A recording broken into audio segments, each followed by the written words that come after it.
What's up, my Beast Fighters? Whoa! Beast Fighter 1 here. Welcome!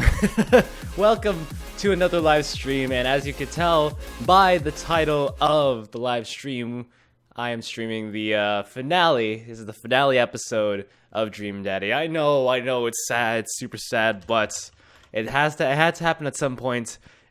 In this episode, we're gonna go, in the finale episode, we're gonna go for Joseph. And then we're going to go with Brian. Because Brian, as I've said before, is probably, I've heard, the most difficult to romance. And I don't know what that means. So yeah, I guess we'll try our luck there. But before I do that, I need to tweet out and say to everybody that we're live. And then I'm sorry, guys. I'm really unprepared for this. I was just in a rush to get on time, but I guess that would have been, I guess, having the word out is more important. I guess / beast. I'm uploading from my phone as well. I don't know how well that's gonna turn out. https://www.mixer.com/beastfighter1. There we go. And just gonna upload that, and we're gonna go to Twitter, and I'm going to make a tweet about it. It's gonna be the first 5-6 minutes of the stream, guys. Sorry, I'm so sorry. Okay, let's trim this. Hey, what's up, guys?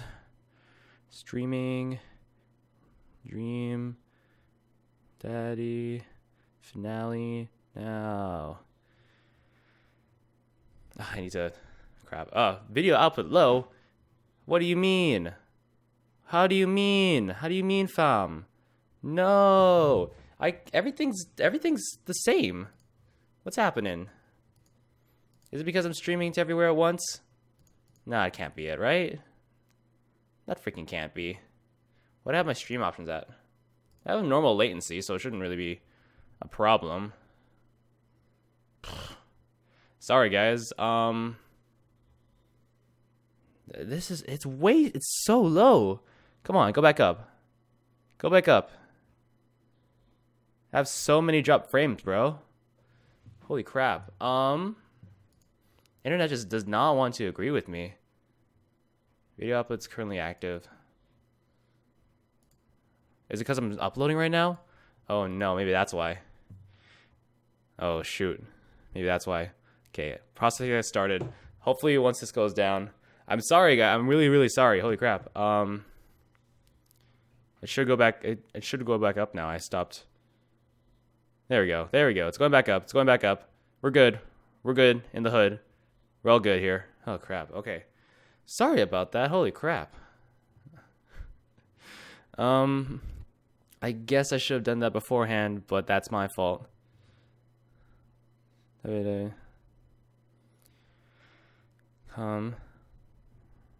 that down there. com/beastfighter1/live.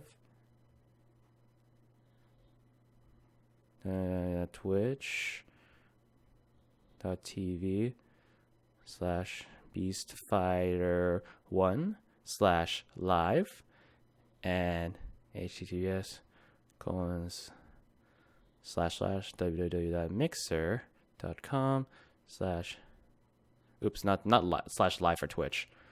That's /beastfighter1. There we go. Is the video output remaining low? Ah, jeez. This is the worst. This is the worst. This is just worst. Okay, let's see if I could kill settings, output. I'll put this down to 1500.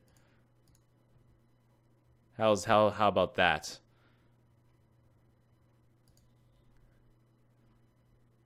How about them apples, Grandpa?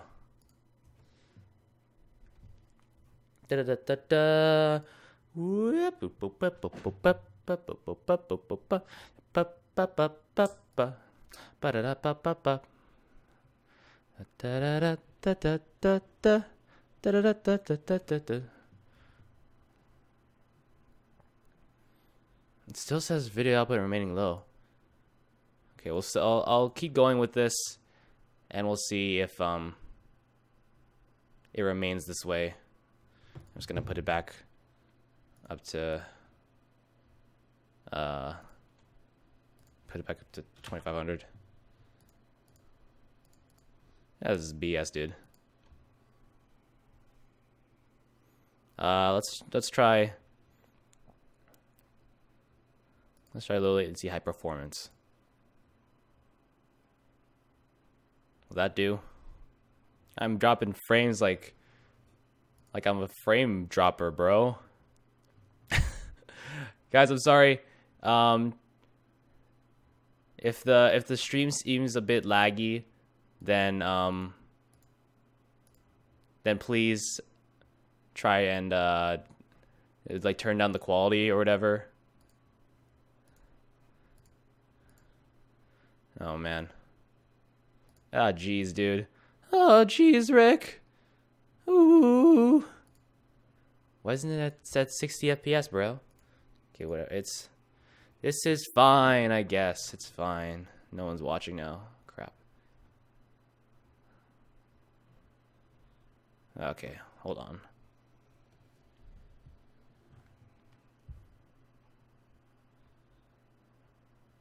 Oh, okay. It seems good. It seems good. Holy crap, it seems good. Okay, cool. Cool. We're good now. We're good. Great. Okay. Let me just make one more quick video on Instagram. Hey, dude, is my bio correct? Yeah. Slash beach photo once, and then slash live.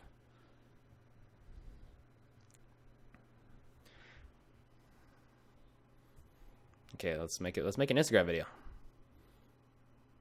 Hey guys, I'm streaming the finale of Dream Daddy live right now. Click the link in my bio. Click my profile, hit the link in my bio, and we're gonna romance all the dads. It's the finale, so yeah, it's pretty sad. Head on over, see you there. Hey guys, I'm streaming the finale of Dream Daddy live right now. Click the link in my bio. Click my profile, hit the link in my bio, and we're gonna romance all the dads. It's the finale, so yeah. Okay, let's give that give that a blue highlighter around it, because I like the color blue. And put it in my story. Freaking Daniel. All right, let's get it started. Why don't we? It's gonna be great. Okay, there we go. We are going live. Going live with Dream Daddy. Here we go. Control 2. That work? There we go. Yay! There we go. I turned out the desktop audio because that's been muted the whole time. Why not? Whoops. That's It's gonna be your dream. Okay, so we're going for who are we going for first? Yeah, Joseph first. So let's just get this open. There we go. And okay, let's continue. Let's continue from Missing Amanda. Let's continue from Dad Book.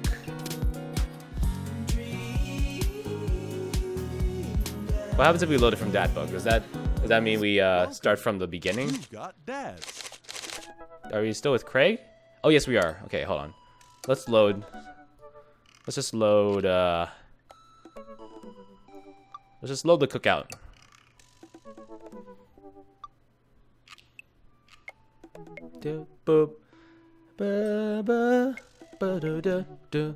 It's like a long time to load. Boy, taking a long time to load, boy. Come on now. Is it still at 30? No, it's 60. Okay, cool. Cool and good. Okay, ZZZ. Did it start me all the way back? Oh no, this is the day of the thing. Morning sleep ahead, 5 more minutes, blah blah blah blah blah, fine. Excited to beef up my grilling skills. Have you talked to Joseph already at the cookout?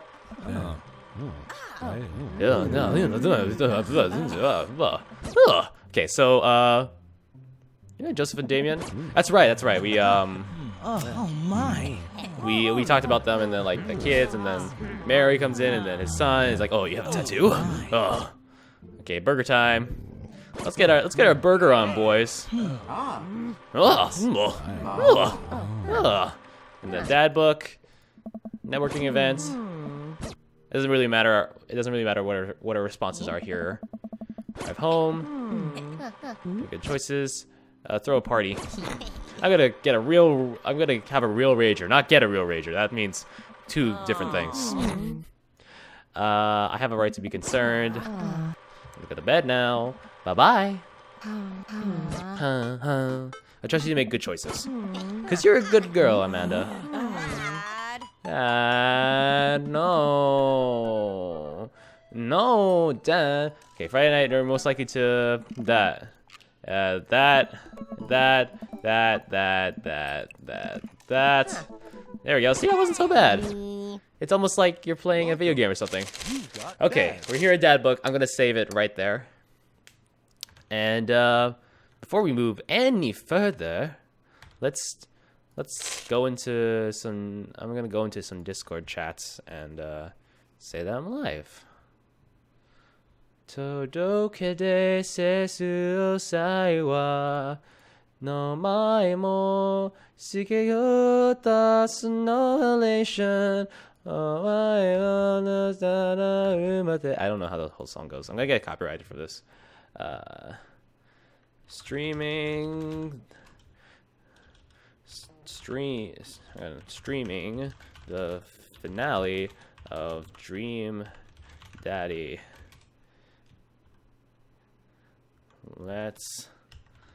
Let's romance all of the dads. Do that. Copy this before I put that in there. And then in that chat, we do that. Where else? Usually do it here.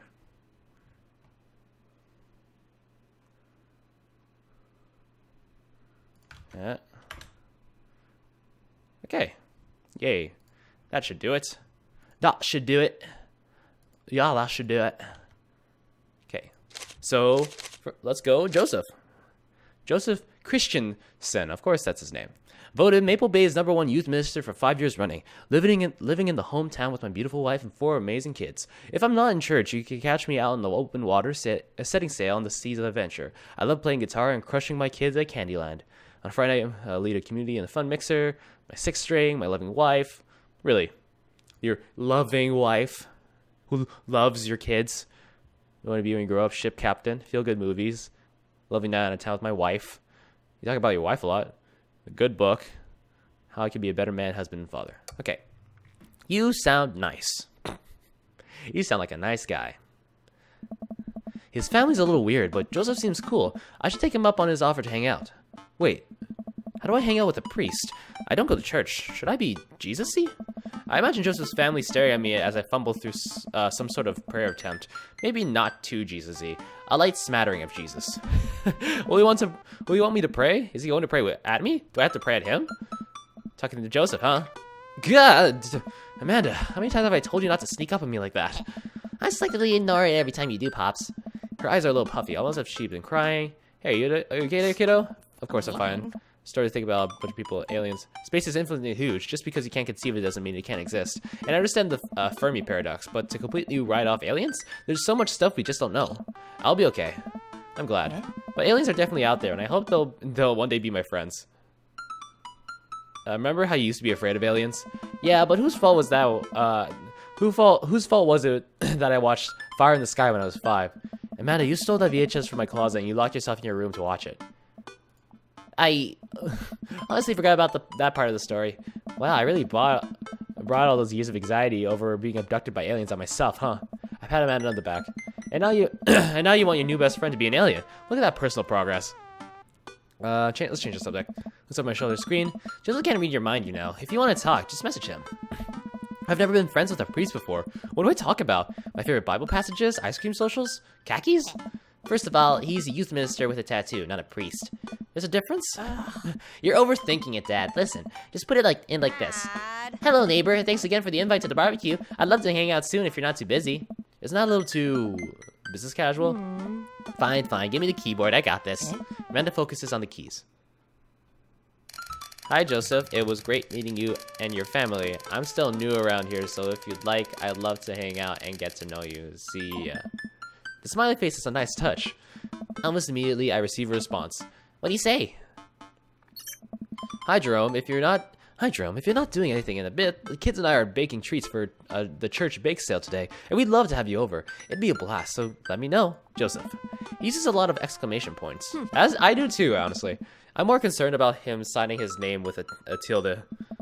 I'm willing to let it slide this time. I respond back. Sounds like fun, Jerome. I love how it doesn't show the last letter, the last character. It just says Jerome. Great. Just come on by the house as soon as you're ready. We'll be here. Well, I guess I'm doing this. Save a brownie for me? Promise you won't sneak up on me anymore? Amanda stares at me, unblinking. I know me promises I can't keep. Real to a fault, Pops.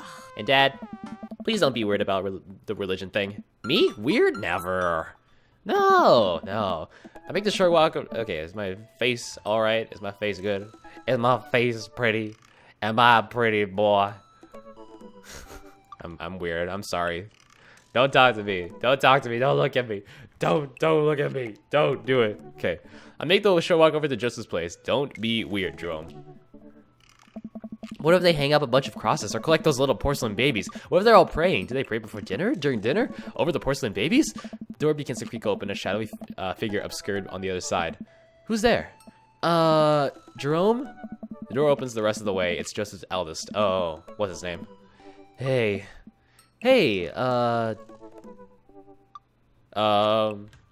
this is Christian, right? Chris. No, it's Chris. Hi again, it's... I'm Jerome. I know what your name is. Oh yeah, we met at the barbecue. How's the, Please don't say it. Jesus? Do you have a moment to talk about Jesus? Chris blinks slowly. Maybe he didn't hear that. You're weird. Is your dad? Before I finish, Chris walks into an adjacent room, leaving me in front of the open doorway. Home? This was a great first impression. For a moment, I wonder if I should just go in, further subjecting Joseph's family to my winning attitude and artful charisma. Sorry, brain fart. Mercifully, Joseph he peeks. Joseph he peeks his head around the corner. What? Jerome, you made it. Joseph approaches with his arms wide. I'm so glad you could come by. Are you ready to bake? I am not. I'm as ready as I'll ever be. That's the kind of semi-confidence I like to see in a baking assistant. Come on in. Hey? Joseph leads me into a bright, spacious home full of nautical knickknacks. This isn't what I imagined at all. It's actually pretty charming. Yeah. I believe you've met Chris, who left you outside. Chris? Oh. Are you going to apologize? Oh, right. Sorry. I try to make eye contact with Chris, but he keeps looking away. He must be really shy. It's alright. Next time, just be a little more inviting to our guests, okay? Sure. Chris seems to relish the chance to escape the conversation and quickly vanishes into the room. Joseph turns to me apologetically. Don't take it personally. Chris likes to keep to himself. I mean, we didn't start off on the best foot in the world. Plus, being the eldest in the big family can't be easy. We try to cut him a little slack where we can. Ah, and here are the twins. Christian, Christy, say hello to Jerome.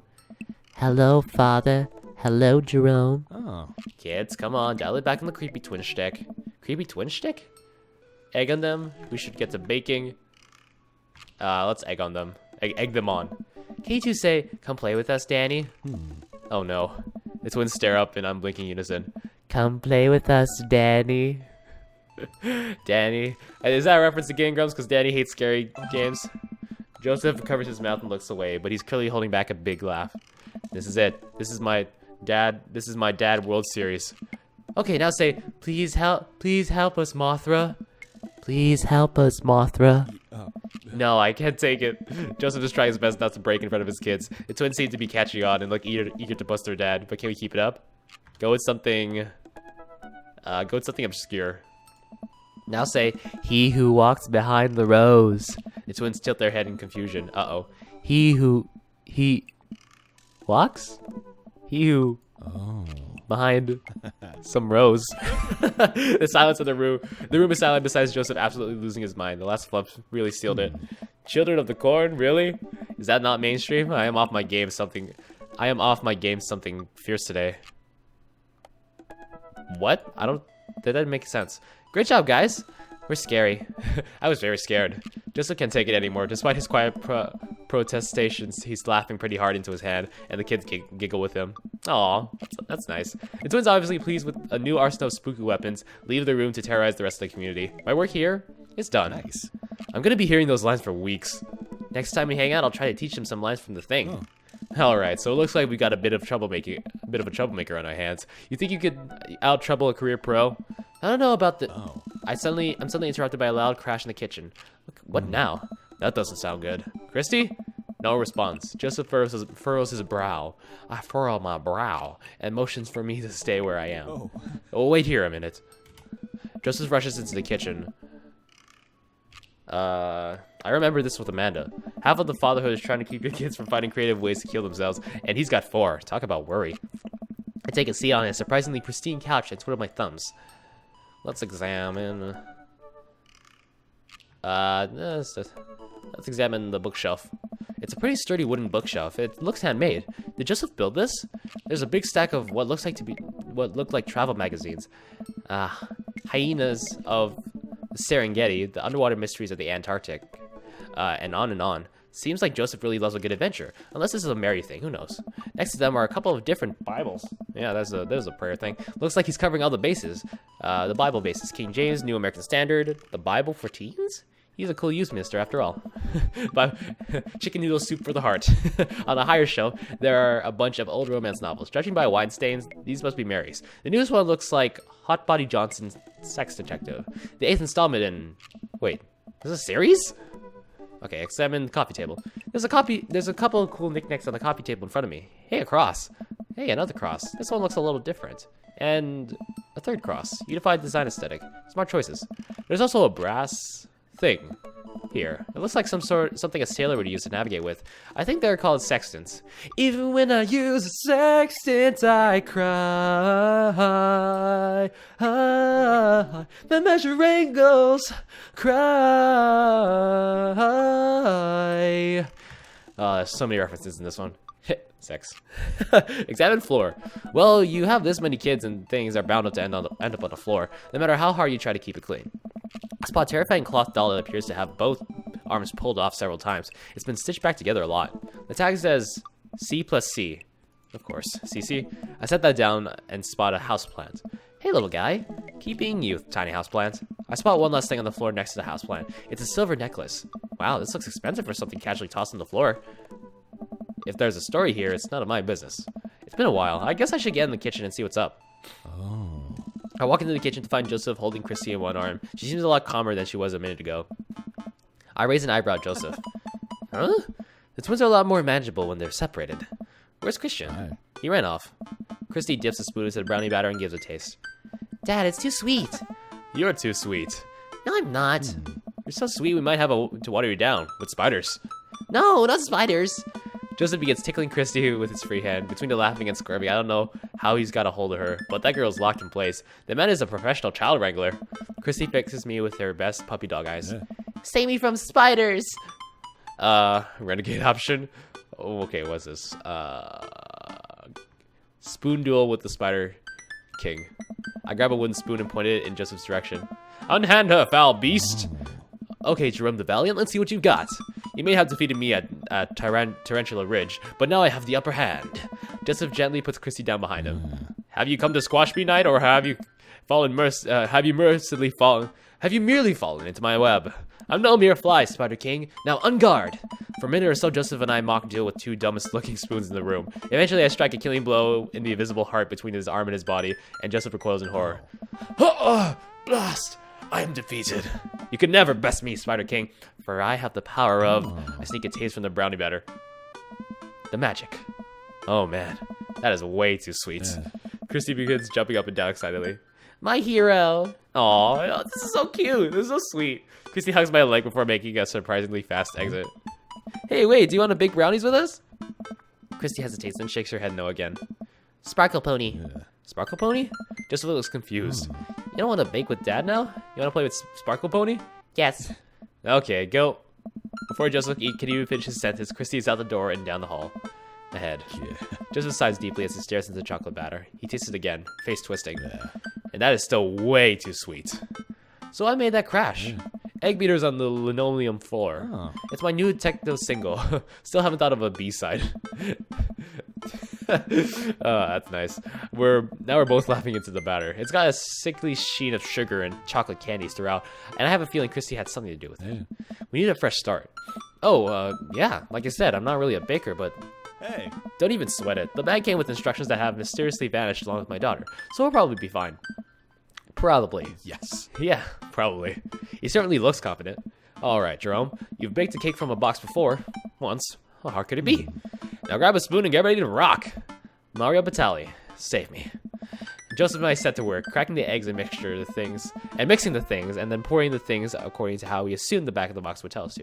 Things go according to plan, and soon enough we have a solid batch of brownies. Woo! Wait, Joseph has a little dot of batter on his nose. Oh, Jerome, you want to use those dad skills. I bet you baked a few box mixes in your time. His nose. Joseph, all we have to do is bring these to the bake sale and voila, duty done. Now help me find Christy. Keep your eye out for a pony that sparkles. Joseph, hold still. What? Thumb in position. And got it. Joseph's eyes go wide as I gently wipe the chocolate off his nose. Is he blushing? Oh. Thanks. No problem. In less than a second, I've licked the batter off my finger. It's really good batter. We should find Christy. Yes, we should do that. Jerome. Joseph quickly composes himself. All right, she can't be far. You take the delta position and I'll watch for 6. Do you even know what that means? Nice. Alpha Tango Sparkle. Roger. Those are prime Call of Duty shoutouts. Callouts, sorry. Prime Call of Duty callouts. Only the best. Joseph starts making his way down the hall. Take the brownies and the rest of the stuff I baked earlier today while I get Christy. We'll meet you out by the car. Joseph, Christy, and I arrived at the church parking lot to find fold-out tables and pop-up tents already set up. Looks like the bake sale is already in full swing. Wow, this place is packed. Is this packed? There are a few people milling around. It must be a value pack. A value pack, nice. If you can count the city's population on your fingers and toes, this counts as packed. Point. Christy rockets out of the car and into the lot. Is she running on jet fuel? I want to sell brownies. Okay, let's get set up. I want to see Mom. She's down by the other row of tables helping out with another group. Want to go over there and tell her I said hi? Mom! Christy zips off immediately. Joseph seems unconcerned. Does she always run that fast? Wow. Yeah, and I can only catch her half the time. These knees aren't what they used to be. I remember when Amanda was her age. I couldn't get her to sit for 5 seconds. Yeah, great age to deal with. While Christy's gone, Joseph and I arrange all of our baked goods on the table and settle in. All of our baked goods. We just lay on the table. Just lay them out on the table, spread them open. It's great. What? So, are we allowed to eat any of our own goods? Look, if I don't see nothing, I don't say nothing. The man upstairs has strong feelings about snitches. Does he actually? Joseph shrugs. He eats a brownie. It looks like some of the other stalls are selling drinks, little handmade crafts, and other sweets. Whoa, someone brought a soft serve ice cream machine. I gesture to it. How are we supposed to compete with that? Please, this is my first time to the rodeo. The bake sale rodeo. There's actually no rodeo here. It's just a bake sale. I think you and I put together can make one pretty convincing argument for these brownies, don't you? Let's oh yeah. We high five. If you bake it, they will come. It's not long before we have our first customer. Hey, it's Matt and his daughter. Hey, dude. Hiya. Matt, Carmencita. Great to see you guys out here. Happy to support a good cause. Plus, as the owner and proprietor of the Copy Spoon, an establishment that specializes in baked goods, I have to scope out the competition. Joseph leans close to me. This guy knows his stuff. Stay on your toes. So, what recipe did you use for these brownies? Don't say use the box recipe. Don't say use the box recipe. We improvised. I just let the baking spirit move through me, you know? A bit of flour here, a bit of salt there. It's sort of like interpretive dance, but with cooking. Interpretive cooking, yes. You can never make the same thing twice. Every batch is special. There will never be another batch of brownies with the exact same flavor sensation as these right here have. You know what? It's a once-in-a-lifetime opportunity, Matt. Hey. All right. We'll take 2. Actually, we'll take 3. I ring them up and high-five Joseph as our happy customers walk away. Yeah. See? Not so hard. Yeah, I'm hot off good feelings for the last sale. Who's next? We sell brownies to a bunch of people I don't recognize, but who clearly know Joseph. Eventually, another familiar face pops up. Is it Mary? Oh, it's Brian. Hey, we're going for you next. Hold on.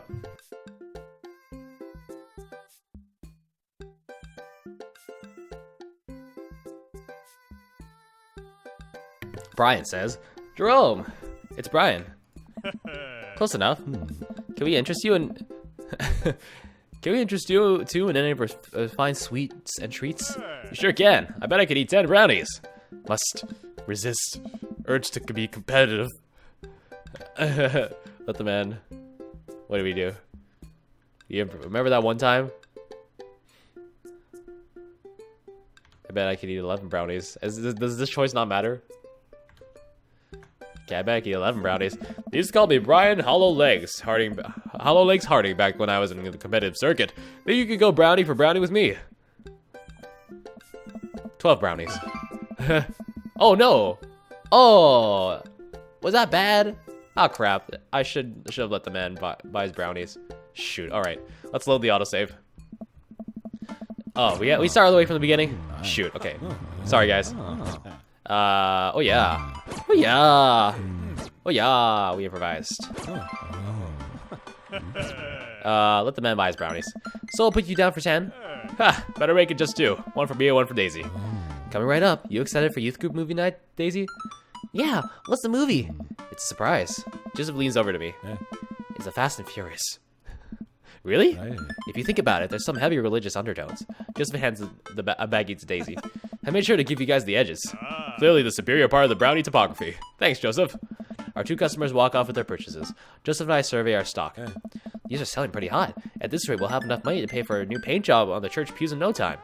Wait, what happened to the pews? Ernest spray painted his rapper aliases onto them. Young Steinbeck. I would have gone for a young man in the sea, but I can respect that. Speaking in ministerial terms, Ernest is hard to teach. In father terms, Ernest is kind of a turd. A turd. Well, you made that turd. Being a cool youth minister seems like a lot of work. It is, but it's worth it. Although, sometimes I wish... Never mind. What? It's kind of silly, but... Do you ever wish you could just drop everything and go lounge around on the beach somewhere in the tropics, drink fruity blended beverages, fall asleep in a hammock? You know, basically live out a Jimmy Buffett song. Jimmy Buffett? Yeah, it sounds nice. I mean, everybody dreams of that once in their lifetime. At least once. Joseph, I think about this every single day of my life. My dream is to live in Margaritaville. One day, my friend, one day we'll be on island time. We make a couple more sales to some more church patrons. Everything seems to be going smoothly. Off in the distance, I spot my old buddy Craig. Craig!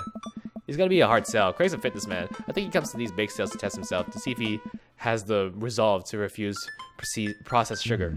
Are you sure you're ready for this? We go way back. I got this. Craig jogs up to our table with Briar and Hazel in tow.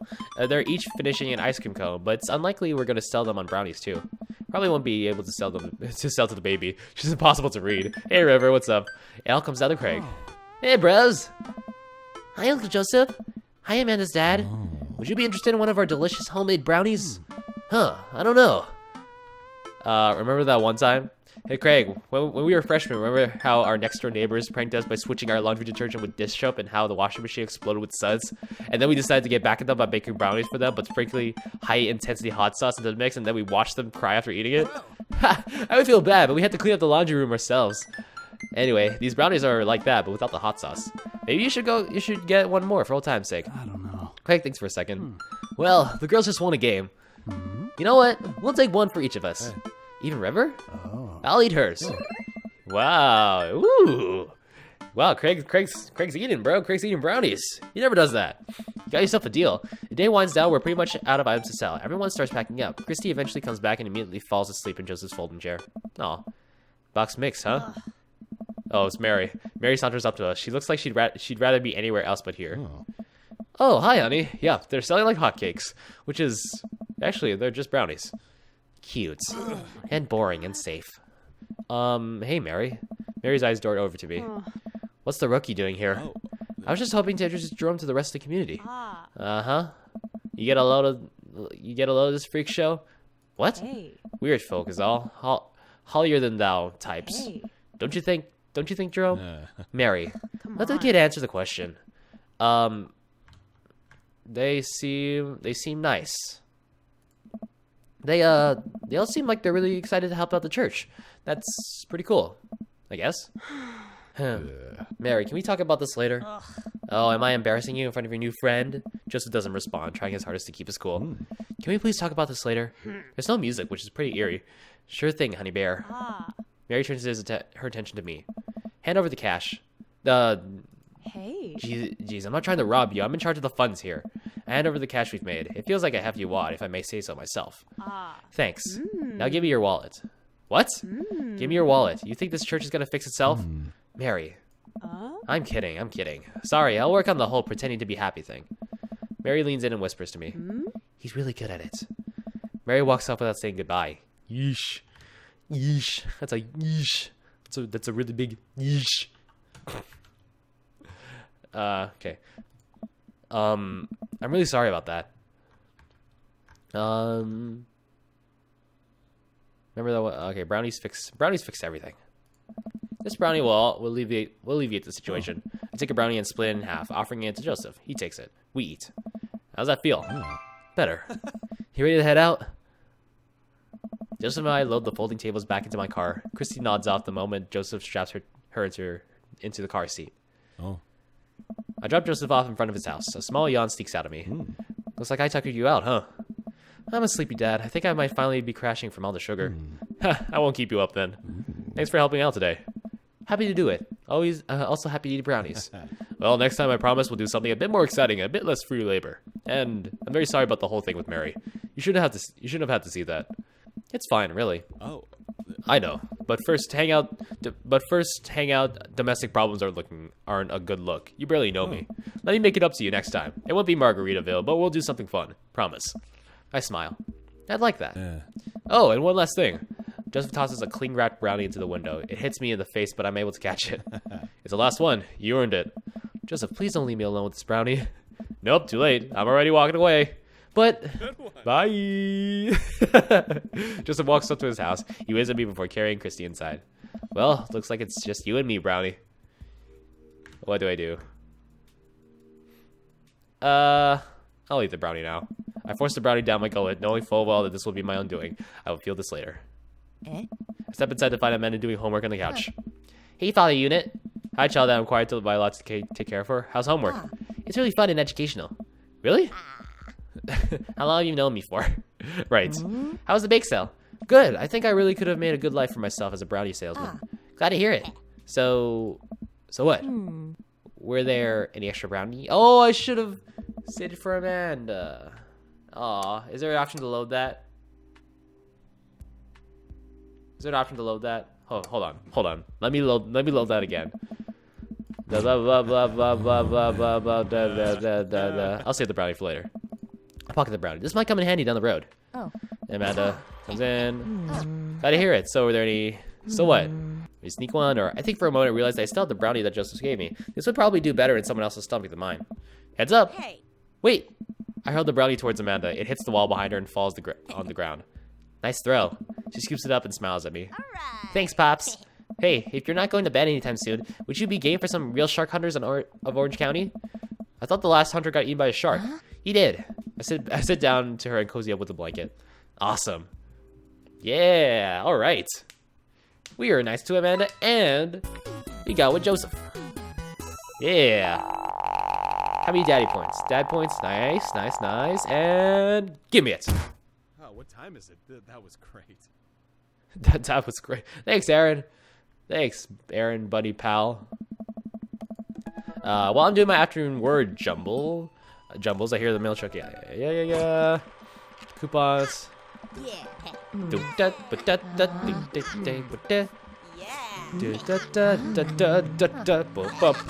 Skip through the dialogue. Everybody go and skip it through. You got that. Joseph, come on back to me, baby. Come on back. A bird in the hand is better than a bird in the eye. I don't think that's how it goes. It's been a long day of clipping coupons. Looks like there's a sale on boxed brownie mix. That reminds me. I wonder what Joseph's up to. I should see if he wants to hang out. Or if he wants to go to the store with me and use these coupons. Looks like he's online. Yeah, let's do it. Hey, Joseph, wanna hang? It takes a moment for Joseph to respond. Jerome, hope you've finally recovered from your brownie-induced coma. And I know I promised you a fun hang, but tonight I'm actually chaperoning a youth group mixer. Amanda's invited, of course. If you're not doing anything, you should come. Well, that sounds nice. And be a chaperone with me, because I need the help. Well, that's nice. I think for a moment. I'm a little bummed out, of course. I suppose I just wanted some me and Joseph time. Maybe to get to know him a little better. What the heck. My friend needs my help. I type back. Buddy, if you need me, you got me. Just tell me where I need to be tonight. Joseph lets me know the details. It starts pretty soon. I should get ready. I knock on Amanda's door and peek in. Hey, Amanda. I'm about to head out. Yes. Where are you off to? Are you gonna go extreme couponing? I'm actually gonna go chaperone this youth mixer dance thing that's happening at Joseph's church. He says you're invited, but if you don't want to go, come, I'll cover for you. You know what? I'm down. Maybe I can make some new friends. That's a good attitude. But I'll have you know that I'm mostly doing this for the potential of free food. Thank you, Amanda. You get 4 daughter points today. Can you trade them in for a daughter lava lamp? Sorry, you only have enough for a daughter spider ring or some of those daughter plastic jumpy frogs. I love those though. Have you seen? I don't know where any of ours are, but I like those things. They try their hardest. It's inspirational.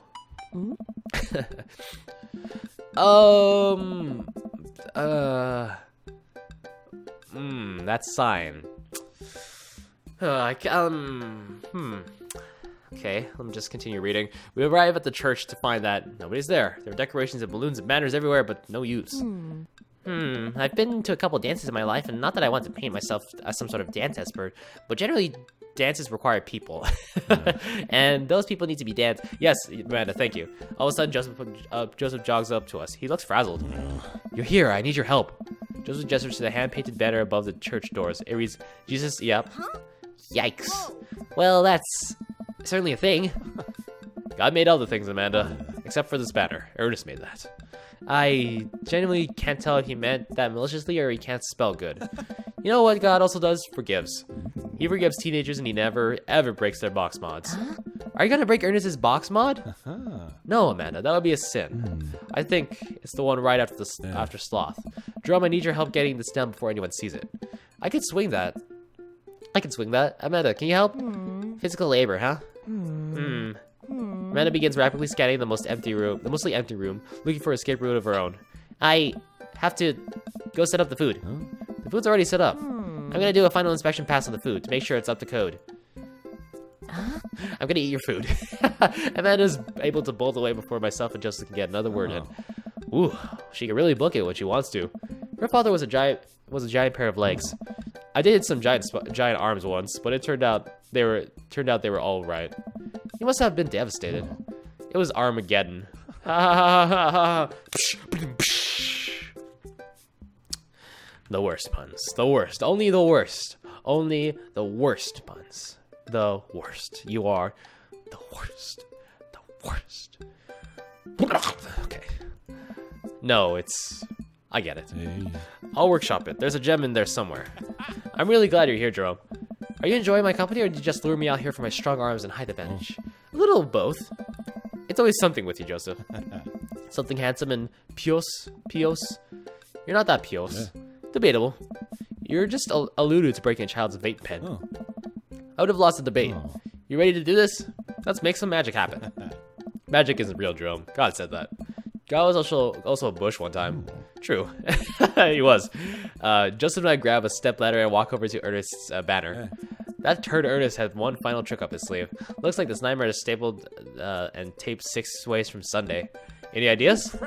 What happened to your strong arms and height advantage? Ah, right, I forgot about those. But I realized my oversized dad fingers are far too large to get leverage on tiny staples. You got a hammer I could use to pry these off? Jerome, this is a church. We get a little nervous around hammers and nails. Huh. I'm kidding. We just don't have a hammer. Right. But we do have to. But we have to hurry. The youths will be here any moment, and I'll never hear the end of it if we don't fix this. Wait, I have an idea. I went to grab a marker that Ernest used to draw this thing and jump back up on the ladder. We can't get it down, but we can send a different message. I only got one shot here. Let's do this right. Jesus is. What do we do? Jesus is calming. Jesus is coming. Jesus isn't. Jesus is calming. There we go. I able to turn the U into an A and an L somehow. It's a little tight, but it works. Oh. Well, that's true, I guess. Bask in his calming presence, Joseph. Relax. Crisis averted. Let's just hope the youths don't notice. Joseph checks his watch. Oh. The DJ should be here by now. Just then, the door swing. Oh, it's how. Why am I not surprised? Just then, the door swing open and the man struts in with his DJ equipment. Wait, you're not the usual guy. What happened to Evan? Evan knew exactly when to play the Cupid Shuffle. Spin Master Quinn. Hey, I'm not Evan. Evan sold all of his DJ equipment to backpack through Europe, so I'm filling in for him. I do envy him, though. What I would give to drop everything and start over. Haha, my wife hates me. I am so sad. Are you alright? Sad Master Quinn. Sad Master Quinn? Alright, I'm better than alright. I'm DJ Spin Master, Quiz Master, Trivia Master Quinn. He sighs heavily. I am sad. I am. There it is. I usually do trivia nights, but I moonlight on the ones and twos to give myself a sense of purpose in life. Is he okay? Well, you'll have to do. You have a playlist of fun sounds that useful like that will inspire and pure thoughts of or tempt them to the dark side, right? DJ thinks for a moment. Believe me, buddy, I got what you need. Okay, great. I'll let you get set up. The DJ leaves. Let's keep an eye on this one. He sounded like he was gonna play Creep by Radiohead on repeat. After some time, the kids from the community start filling into the dance hall. Some of them seem to notice our sign hack, but they don't seem to care. Most of the kids group off into tiny clusters, standing in circles and casting sideways glances at the other groups of teens. Man, I do not miss being a teenager at social functions. Hey, party people! Everyone in the room turns their attention to the DJ. DJ Spin Master. DJ Spin Master! DJ Spin Master Quinn coming at you with the sound that people want. We're off to a good start. That's the good stuff. That's the good stuff. The next two goes out to all the ladies in the audience. Ladies, let me hear you say yeah. A few half-hearted yeahs echo through the crowd. All right. Alright. He sighs again. My feeling.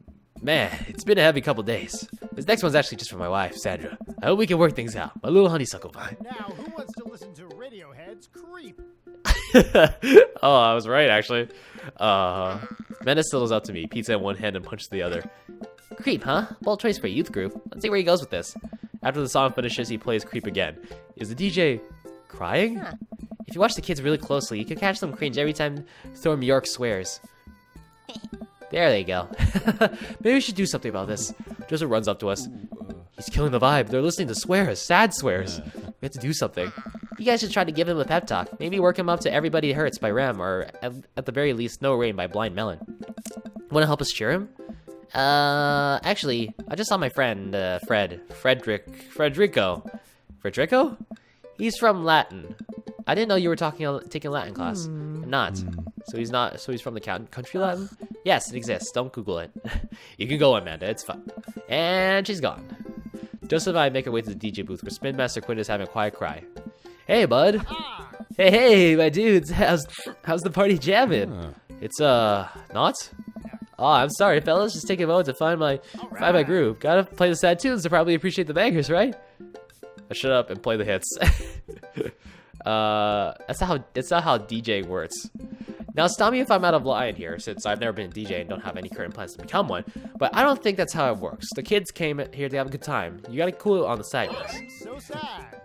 But I'm so sad. I need to play sad songs to show my feelings and portray them to the world, and no one will understand me unless my wife comes back to me. Then everything will be okay. Hey, buddy, if it's problems you're having with, Joseph leans in close to me. What was his wife's name again? Sandra. If you're having problems with Sandra, I can help you too. I do counseling. It's my job here, and I'm very good at it. Oh, I don't know. I can tell that you're hurting. Nobody voluntarily listens to that much Radiohead on repeat unless they're going through some tough times. Trust me, I know. Sad Master Quinn. That was many voices at once. Hello? Is anybody here?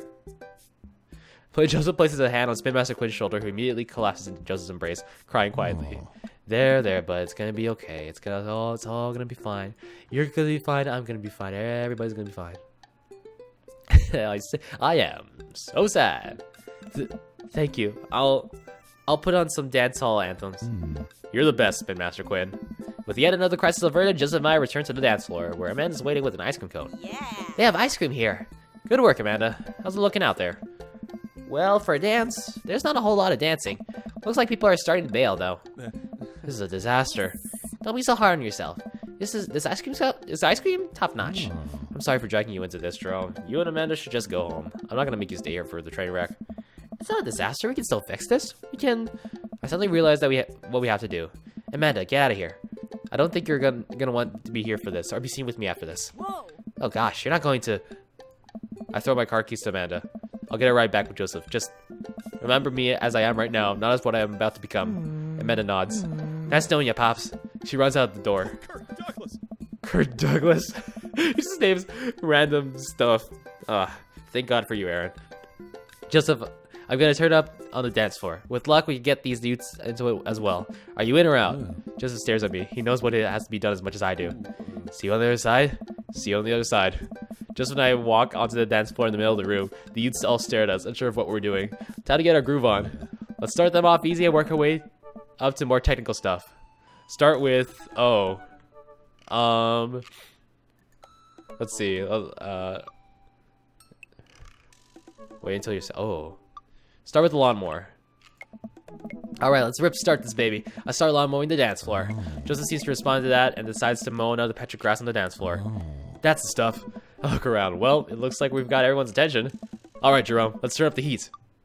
Oh, the Running Man. Last night, I think of you.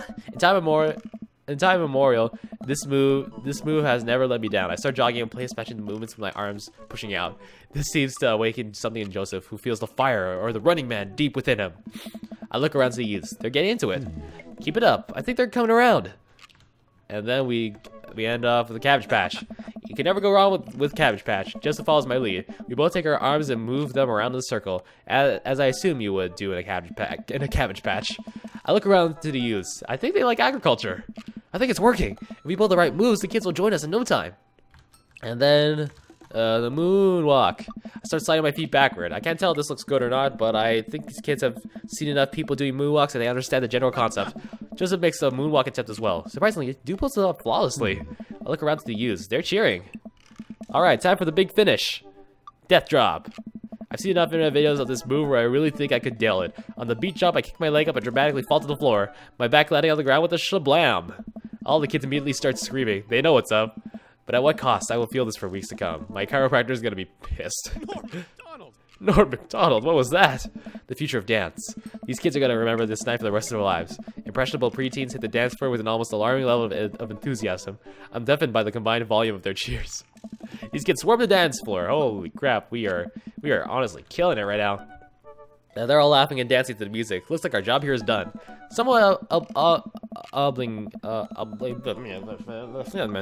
kids take the dance floor and start to move around. Before long, they're starting to laugh and enjoying themselves. It was dicey, but we've done our jobs. Come on, the rest of the chaperones will take it from here. What?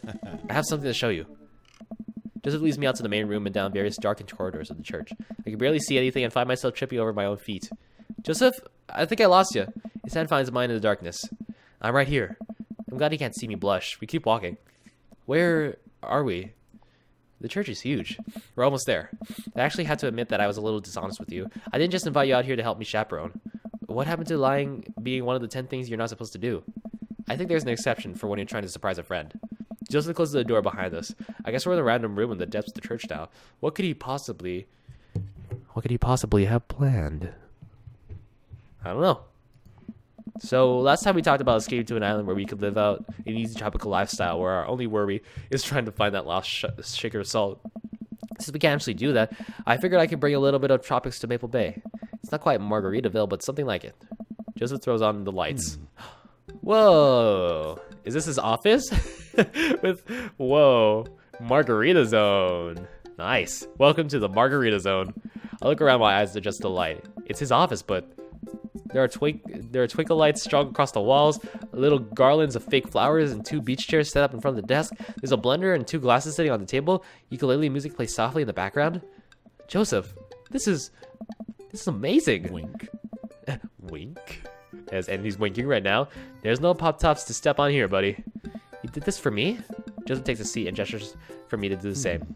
I did this for us. I think we both earned it. I settle in while Joseph pours us both margaritas. You really went all out. Whoa. I have a flair for the dramatic. You can't lead a community if you don't know how to make a good margarita. I take a sip of mine. This is a killer margarita. I would follow this man. Do you think the dance is gonna go okay with our sick dance moves? No, not here. You're missing the point of Margarita Zone. Margarita Zone is a place of rest and relaxation. It's a place where you can kick your feet up and forget about your worries for a while. Watch, where's the thing? Watch out for blown flip-flops. Blown out flip-flops. It's a real fear. Thankfully, no heels will get cut in my vision of Margarita Zone. Joseph gestures to the makeshift island bar he's made. You know, it's funny.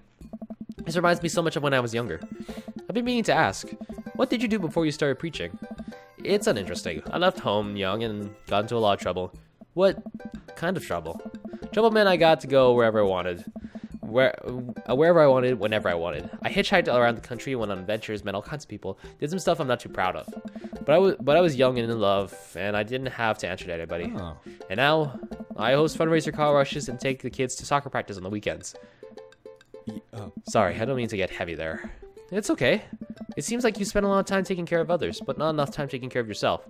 If you need to talk about it, I'm here for you. Joseph stares deeply into the blender filled with ice and margarita mix. It's just... I think about Margaritaville a lot, or I guess the concept of it.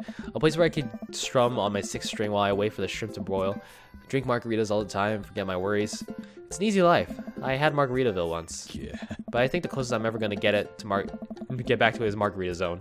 A short and occasional reprieve from daily life.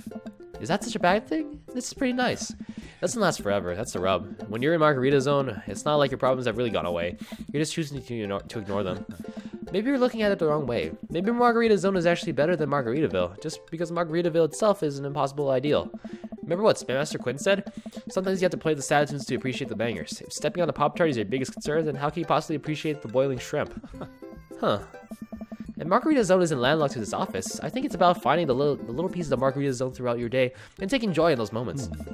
That's awfully optimistic of you. It doesn't have to be anything big. For me, I think it's being able to quietly do word jumbles and drink some strong coffee in the morning, to see my daughter smile, or... I smile at Joseph. To spend some quality time with a good friend. Yeah? Yeah. I feel myself leaning closer to Joseph. Is it just me, or is he leaning closer too? Joseph tenses up. He downs the rest of his margarita and hops out of his chair. It's getting late. We should head back. Sure. Joseph and I make sure the dance wraps up without incident before he takes me back to the cul-de-sac.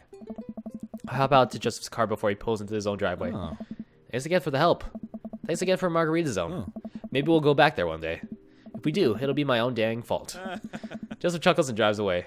I walk into my living room to find Amanda curled up in her blanket and groaning on the couch. Hey, Panda, you feeling okay? Dad, I have a tummy ache. Eat too much youth group food? I drank too deeply from the well of life, and now I pay the price. And by well of life, I mean that big lukewarm punch bowl of seltzer, juice, and sherbet. Amanda slides to the floor with an elongated groan. Need anything, kiddo? A time machine that goes back approximately 2 hours in the past so I can warn myself of the folly of excess. I'll pour you a glass of water. Love you, Pops. How'd the dance go? Oh, I crushed it. Got the kids on the dance floor at the expense of my dignity. A fair trade. Also, everything hurts. I'll see you in the morning, kiddo. Night, Dad. Oh, that was awesome. That was a good one.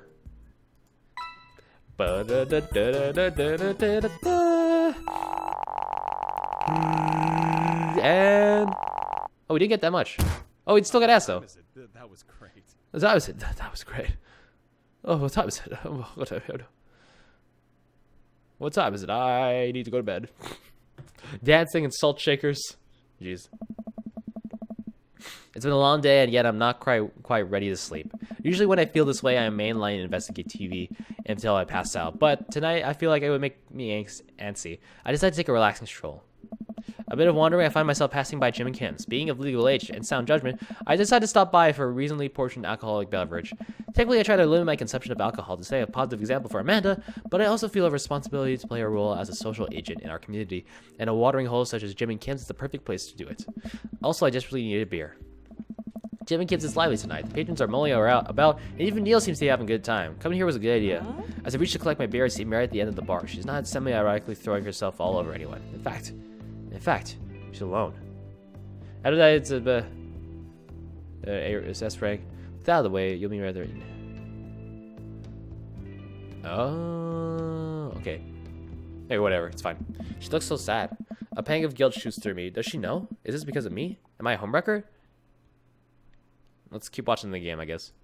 I do a bit of space work pretending not to notice Mary, and instead focus on a quiet man cave slogan on the wall. I can't tell if Mary completely buys it, but I think my performance is a job well done. I managed to keep my eyes glued to the game despite the guilt sweat accumulating under my collar. Just when the coast seems clear, I feel an ominous tap on my shoulder. You. Hey. Having fun with your new best friend, Joseph? He's a great...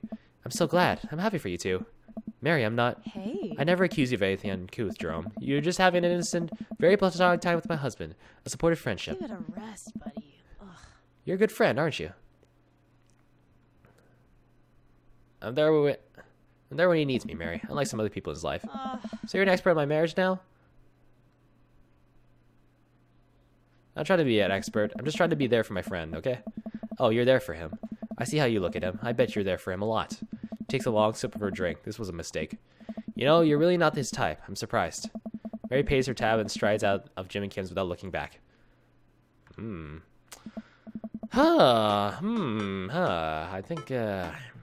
don't think I like her. Well, it's been a long day. I'm just about ready to pack it in. After a few bites of ice cream for the freezer, I turn off all the lights and walk down the hall to my room. I wonder if Amanda's still awake. Is she crying? Oh yeah. I'll just leave her alone. Sorry, Amanda. Bam! Slam! Boom jams. Oh. Hi. The best friend. Yeah. Oh. The gossipy one. I know. What did MR say? I cannot believe that. Wow. It's not dumb to have... Amanda, I told you many, many times before, it's not dumb to have feelings. Real friends don't do that. Thank you. You're always welcome. Love you, Amanda. I love you too, Dad.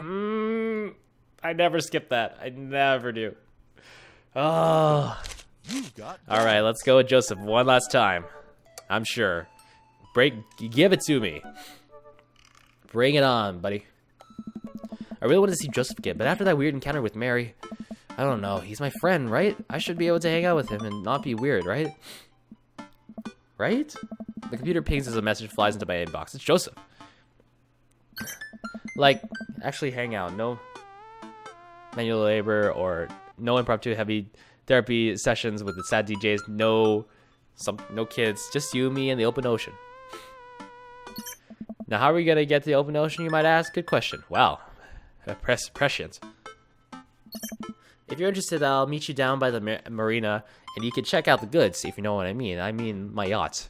Let me know. Joseph owns a yacht? Joseph owns a yacht? Yes. I'm as surprised as you are. Jeez, hold on.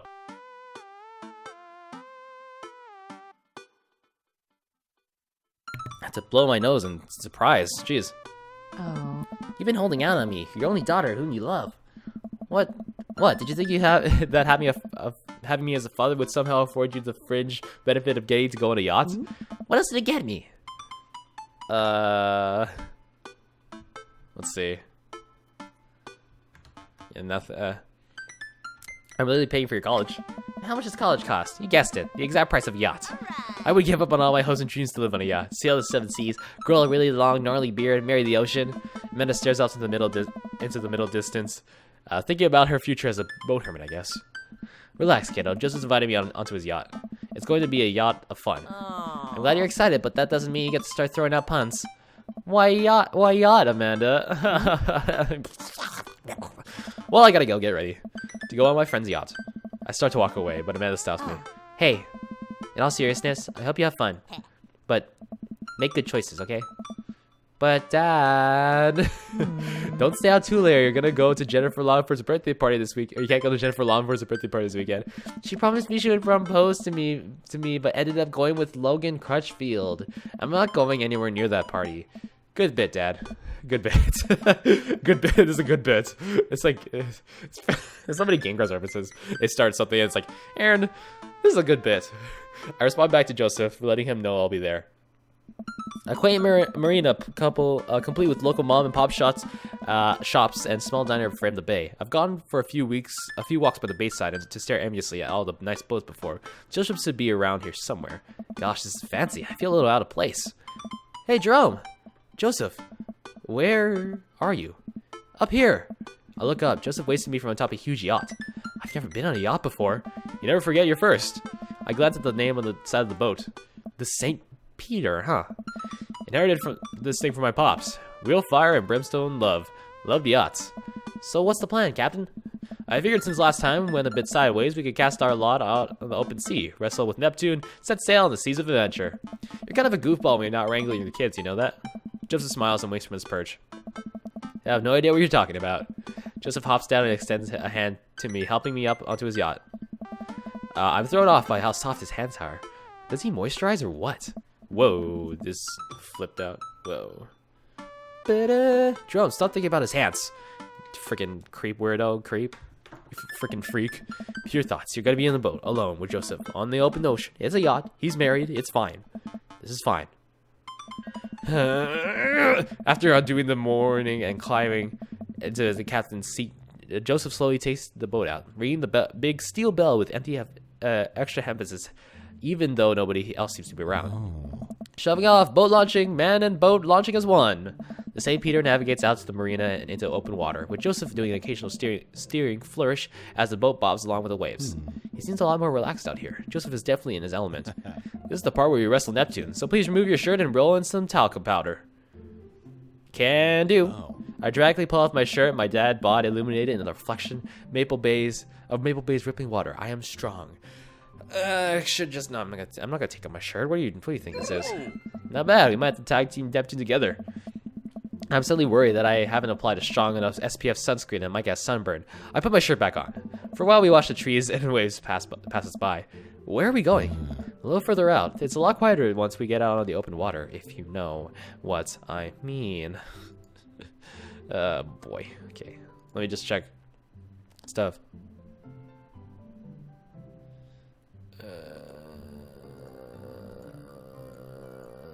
Making sounds. Plus, we could see whales. Whales are cool. I don't trust whales. Nothing should be that big. Oh. Noted. Joseph maneuvers the boat past some buoys. He sighs. Wish I could get out more often, but you know. Family, wife, saving souls. Yeah. So many souls. I can barely hold them all. What am I going to do with all these souls? I watched Joseph work the boat. Despite his age, he doesn't look like he's slowed down at all. And from here, I can see how toned his muscles are. Impure thoughts. Right. Joseph and I both in silence as the bay gets smaller and smaller behind us. I decide to take a peek over the edge of the ship. The wake this thing kicks off is intense. I wonder if Joseph will ever let me water ski off his yacht. Hey, dolphins. Joseph, there are dolphins. Oh. So you're scared of whales but not dolphins? I feel like there's an unspoken truce between man and dolphin. I would be more comfortable riding a dolphin into battle. Dolphins are way more dangerous. They sometimes drown their babies for fun, you know. Can I trust nothing on the open ocean? I like to think that I'm pretty cool. Alright, Joseph, it's you and me versus the entirety of marine life. I yell out to the ocean. Oh, what do I yell? I had lobster last week, and I can't wait to eat more of you. You tell him, Jerome. Nice. And here we are. Jerome, welcome to the ocean. I look out at the vast expanse of blueness. Yep, that's the ocean. I'm suddenly struck with an overwhelming sense of claustrophobia despite being in a wide open space. I am on a boat with a handsome married man, and there are whales beneath us. Nothing should be that big. Oh. It's a little daunting, isn't it? Do you trust the whales? You know, there are more dangerous things in the ocean than whales, right? Like tuna. The tuna is an apex predator. What about sharks? Sharks are tight. It's the tuna that you gotta watch out for. And the whales? Hey, wanna look out wistfully over the sea with me? Joseph and I head to the bow of the ship to do some quiet contemplation. You know, Shh. Quiet contemplation. Oh. I'm alone with my thoughts. Cool. Yeah. I look out to the sea for a bit, then over to Joseph. He looks so commanding as he surveys the ocean. He feels like he is really at home on the water. What Mary said to me at the bar. I can't stop thinking about it. Is she right? But she's terrible to him. He's unhappy. He deserves better. I don't know what to think about this, but I just feel so drawn to Joseph. It's almost like I love him. I love Joseph. He is my dream daddy. I should say something. So, about Mary. Joseph continues to stare off into the distance. It's, well, if you really want to know. Suddenly, I hear a sputter coming from the engine room. Joseph runs over to the boat's controls and taps on some dials. I guess we could talk about Mary later. Oh, okay, so... we might have a small problem. What small problem? We are out of gas. The whales are gonna get us. The whales siphoned our gas. They put a thing in the yacht's gas hole. It's okay, I can just call one of my boat buddies to come tow us back in. Joseph pulls out his phone. Just kidding, I can't do that because there's no service. I check my phone. I don't have any service either. Should we just submit ourselves to the whales? Well, I do have an old radio at the office, but it's broken. Are you handy with tools? I am a dad. If the radio is anything like frantically putting together a bike on Christmas Eve, it should be no problem. Let's take a look and see what we can figure out. This is a minigame? It showcases its insides. Oh, the phone.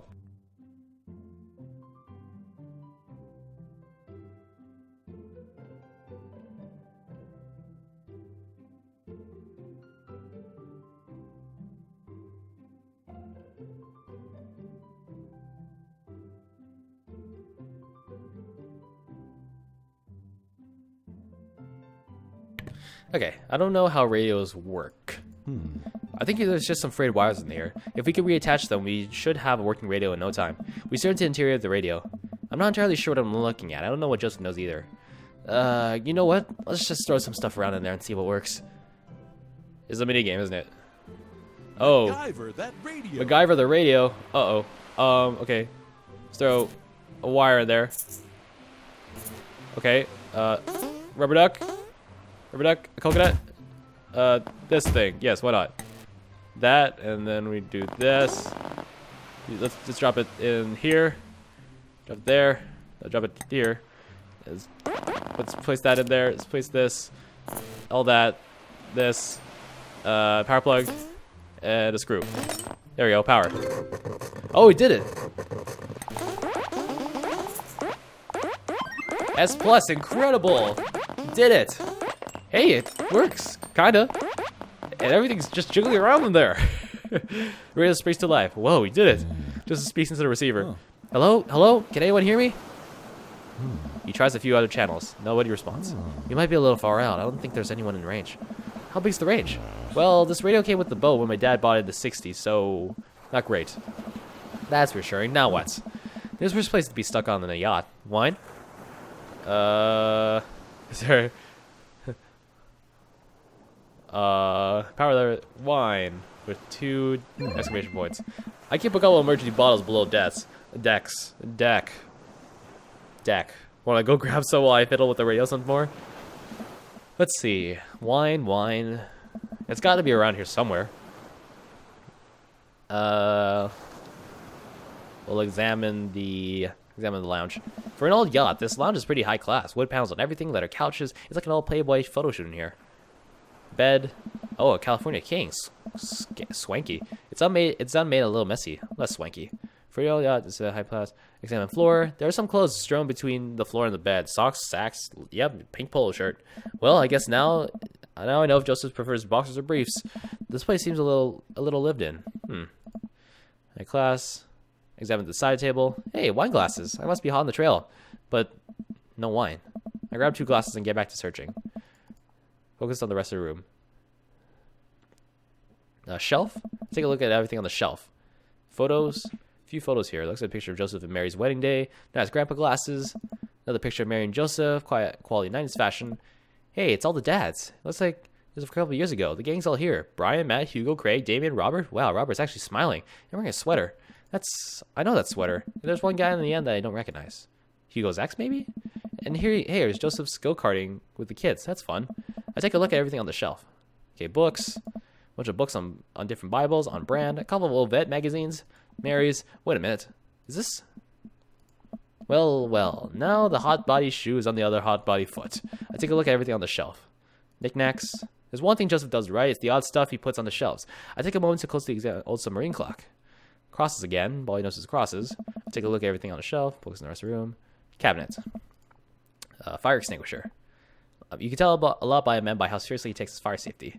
Nice, Joseph, nice. It's a sturdy cabinet. A little dusty, but I bet there's some fine treasures here. Flashlights.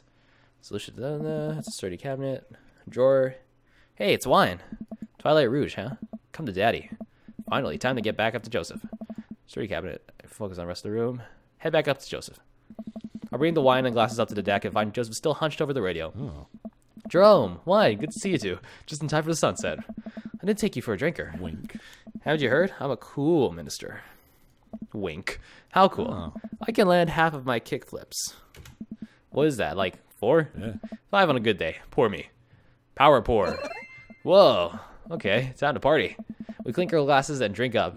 This wine's not bad. There's a hint of... Am I tasting grapes? You have a discerning palate. It might be grapes. Isn't wine all grapes? Joseph and I lounge on the deck with our yacht wine, taking in the ocean air. The sun starts to dip below the horizon. We could be stranded out here forever. I can't think of anyone else I want to be stranded with. It's just you, me, and all of the people. All those whales. So many whales. You're killing the vibe. Revive the vibe, Jerome. Generally, it takes 3 days and a gigantic stone door rolled in front of a tomb, but I think you can save it. Let's see. Do you like your mysteries hot-bodied? Oh. Norm McDonald. It's a really rewarding series, Jerome. Look, you have fun with your word jumbles. I will enjoy the well-crafted narrative excellence of a highly regarded serial of sex books. Oh. Detective novels. Sexy detective books featuring a hard-boiled gumshoe who can't be held down by the law or by love or by the mystery of the Spanish lover. You read them too. The author really hit her stride around book 17. This view, though. I mean, there's something a lot prettier right now in front of me. Sweet, full-bodied. God dang. Joseph, this wine, so good. God dang. I go out to take another sip of wine, but stop myself. Is wine an acceptable beverage in Margarita Zone? That it is, Jerome. All beverages leisure are welcome in the Margarita Zone. This is almost what we wanted, right? No responsibilities, no worries, other than possibly dying out here. And the whales. But yeah, I'd say we're in the zone. Joseph and I clink our wine glasses again. To the Margarita Zone. Yeah. Wasted it away again. If you have any salt shakers, we could arrange them into the pentagram to summon Jimmy Buffett. Maybe he could save us.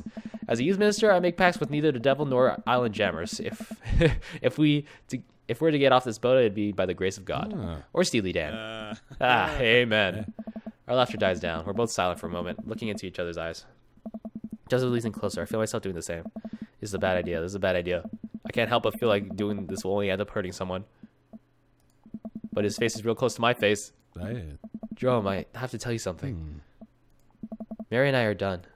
I pull back. I think about the clothes strewn around about the lounge. The undone bed. Are you living on this boat? I didn't want to mention it, but...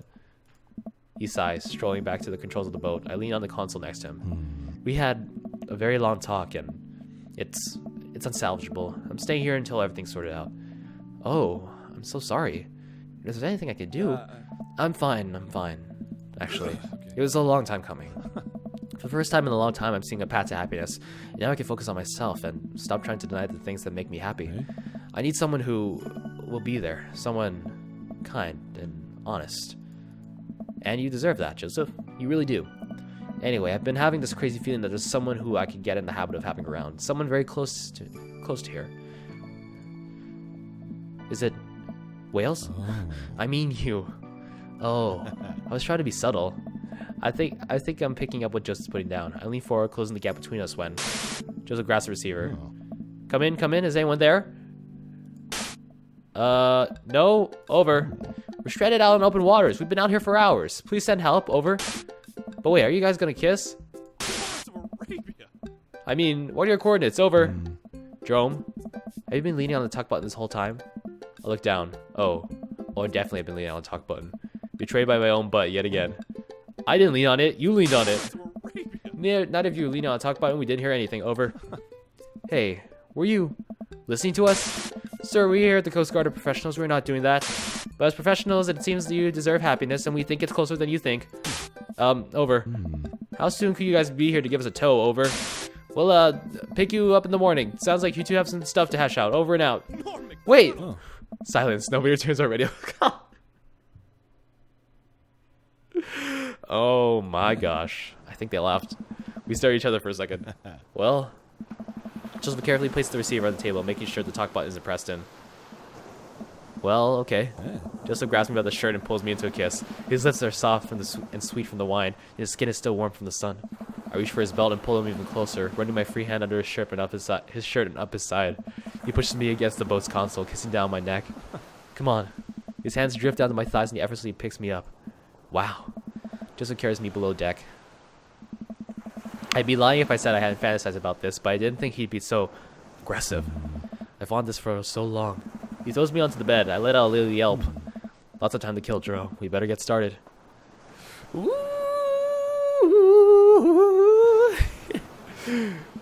Oh man, I might have overdone it with the wine last night.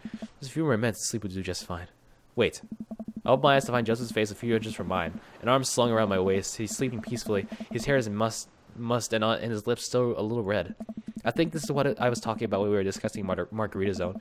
Finding little perfect moments of joy, like the way the light falls across Joseph's face, or how he's still holding me tight, even in his sleep. I'm very tempted to curl up closer to him and keep sleeping, but I know the Coast Guard will probably be here soon, and I'd like to be wearing clothes when that happens. I nudge Joseph. It takes a couple of shakes before he barely opens his eyes. When he notices me hovering over him, he breaks into a huge grin. We should get dressed. Joseph pulls me in for a kiss. Do we have to? Another kiss. Stop trying to tempt me. Fine, fine. The Coast Guard eventually shows up to tow us back to the bay. They, thankfully, keep their comments to themselves. Joseph and I step off the yacht and he walks me to my car. I had a great time. Me too. No thanks to whales. Nice. Shh. You're on land now. They can't hurt you here. Take care, Joseph. Oh. You too. He gives me one last kiss on the lips before he turns around and walks back to his boat. Well, I've been gone an entire day. Hopefully Amanda's alright. Amanda, Dad! She runs up and hugs me. I was genuinely concerned about your well-being, but upon closer inspection, you seem to be okay. What happened? The yacht ran out of gas and we got stuck. But it was okay, because I was on a yacht. Weren't you scared? Your father feels no fear. Were you able to take care of yourself for the night? Yeah, just did a ton of drugs, vandalized a few cars, and then embezzled some funds from my school. All in all, pretty low-key night. Where'd you learn that from? I learned it from you, Dad. Where'd you learn it from? I learned it from you, Dad! Well, if you did, you would have funneled those funds through a legitimate cash and carry business, fudging the books over the course of years so you don't arouse suspicion from the feds. Rookie mistake, Panda. I'm glad you're back in one piece. Did you make good choices? Yeah. I think I did. But hey, I'm starving. Want to make some sandwiches out of whatever you can find in the fridge? More than anything, Pops. Alright, we did it. That's the third day complete.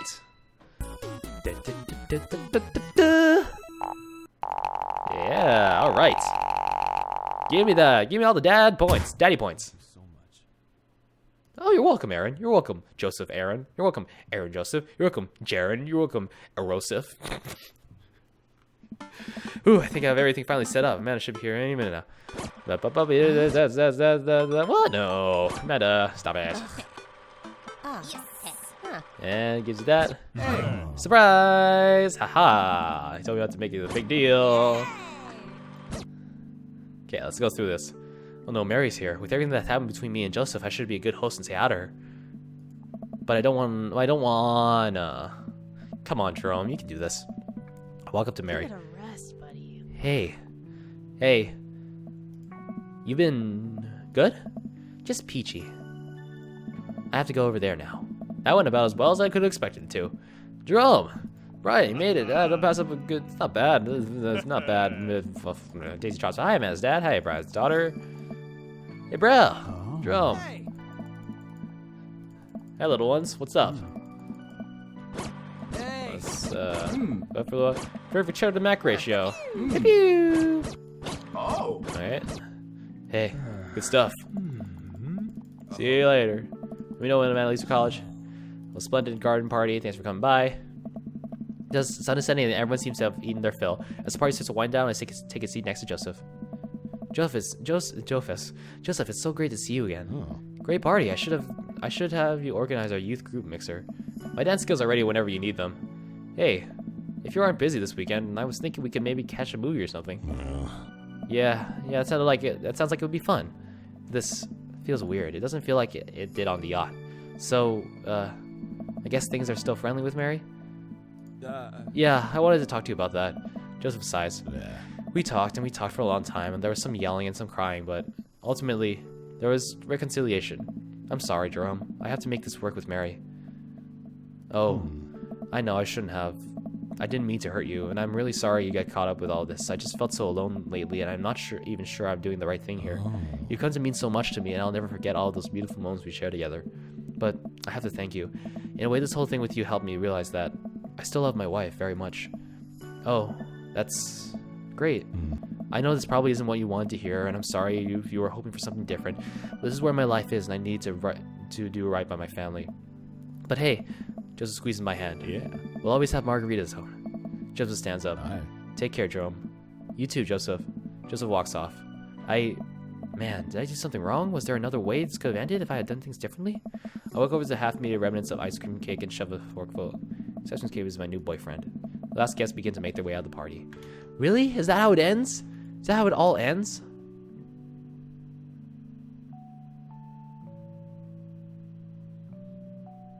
Oh, man.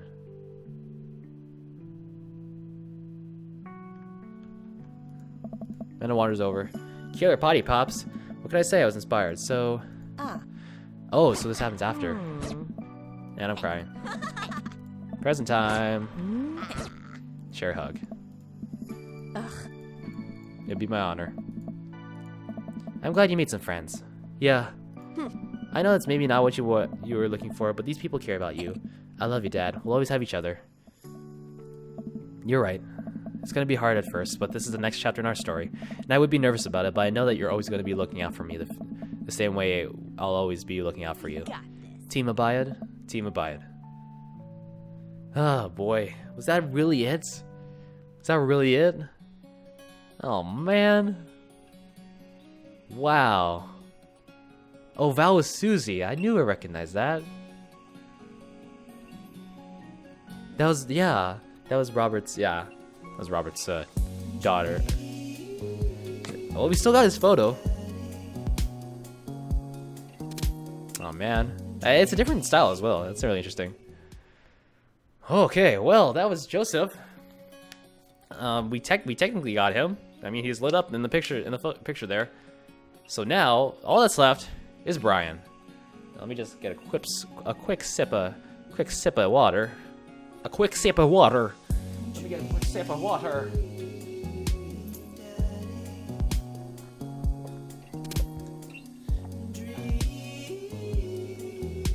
Daddy, who's gonna be your dream? Da da da da da da da da da da da. Okay, let's see. Your dream, Daddy. Okay, we're just gonna go straight into it. We're gonna continue, and we're going to we're gonna go start the cookout again,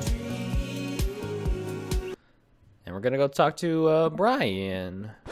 Brian decided to beef up my grilling skills, broseph. He's over here. Hi, hello. Hey, Mary. What's up, girl? Okay, Robert and Brian. Right over chatting over drinks. Oh yeah, this is the yeah, I know this. All right. I talk about the camping trip or whatever. It's burger time. It's time to tip the scales. It's time to tip my drinks. You got a burger in me. That's fine. That's good. Excuse me. Whoops. We arrive home. We're gonna see how long I can sleep for. Blah blah blah blah blah blah. Blah blah blah blah blah blah blah blah blah. Right to be concerned. I trust to make good choices. And she's happy again. Let's go, Dad book. Let's go, Dad book. You're most likely to that. and that, and that, and that, and that, and that, and that, and this, and this. There we go. Nah. Welcome. You Okay, got that. so let's go to Brian, baby.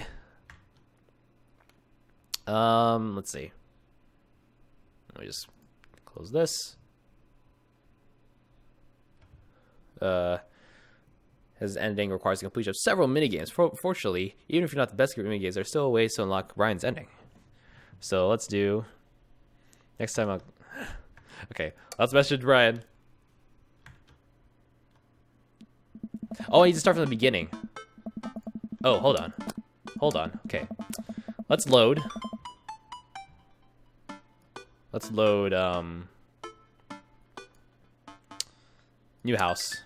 And then we'll go to the park. Fall asleep packing. Oh, hold on, hold on. Okay, we'll just go through this real quick.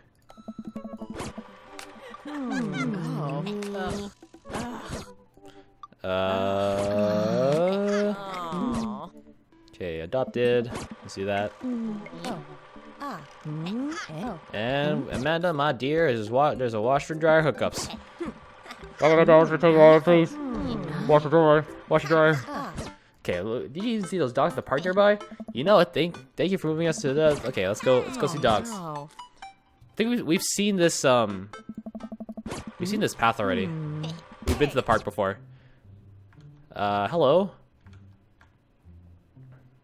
Hello. Arf, arf. Hi.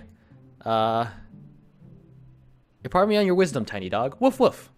Do you have tomorrow's lottery numbers? Bork? Got it. Definitely could have caught that. Guy in Hawaiian shirt jogs over. Hey, it's Brian. You know, Frisbee is next time I'll catch it with my teeth.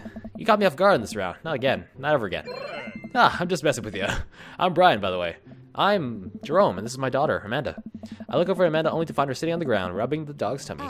Hi. Oh. Your dog's cool. Old Maxwell sure loves the attention. It's great to see another father and daughter out here on such a sunny day. Where's yours? Blah, blah, blah. I think, we've seen this. Oh, yeah. Here we go. Go, Daisy, tell him about yourself. That's my girl. Jerome, Amanda, get in there.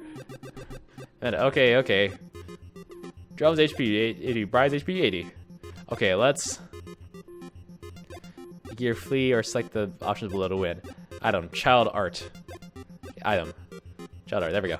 You unfurl your wallet to reveal a tiny copy of Amanda's drawing of a cornucopia Amanda did in the first grade.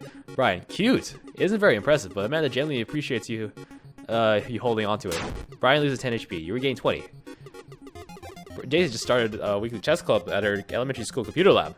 She's the president too, of course. Amanda, dang. My high school doesn't have a chess club or a computer lab. You lose 10. 90, and Brian's is 70. And then we do item grade card. Make a copy of Amanda's last grade card out of your back pocket. Amanda, Dad, awesome grades. Brian loses 25 HP.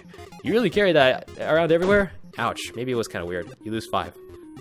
Daisy sold enough candy bars this year to get to the top of the top prize, a canoe. We're taking it out next weekend. How is that even possible? Amanda could barely get one of those sticky can things. It's extra powerful. You lose 20. 65, and Ryan's issue 45. And then next we have to brag. Amanda's here just won a local photography award. Wow, congratulations. Ryan loses 10. Daisy actually just won a statewide poetry contest. You lose 15. 50, 35. Okay, brag one again. Last week, unprompted, Amanda helped out an old woman with her grocery bags. Extra powerful. Brian loses 20. Did I mention Daisy said her first word at 10 months? Daddy. Amanda's was potty. Still cute, but maybe this isn't the time to bring it up. You lose 10. And then let's brag one more time. Amanda's in all honors classes this semester. Brian loses 10. Oh, really? I'm actually talking to Daisy's teacher about having her skip a grade. You automatically kind of embraces it. You take 20. Oh, frick. Okay, just brag. Brian loses 10 HP. I've got him on the ropes. Right, you two seem to have such a good relationship. It warms my heart. Why do you have to be such a good loser? So I take you guys are new to the neighborhood. We just moved in. Do you live around here? Blah blah blah blah blah blah blah blah blah. Yeah. Yeah, let's go. Let's take a nap. Exactly. He's going to Cusco Academy. Yo, what's up, Craig? I gotta go, man. I really gotta go. I gotta get with this really thick boy, thick bear.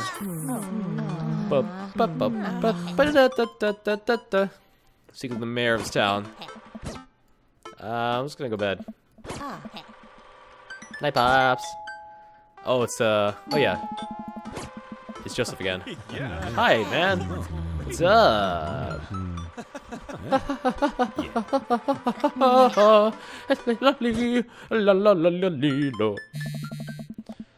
The unknown number. It's Craig. Rise and shine, early bird. Go back to sleep. Sorry, Craig. Sorry, Craigie Poo. I gotta go in Dad book. Oh shoot.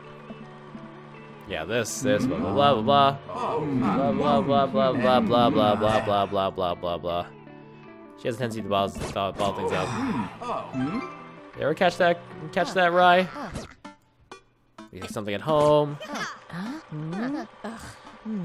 Still have to get to the cookout.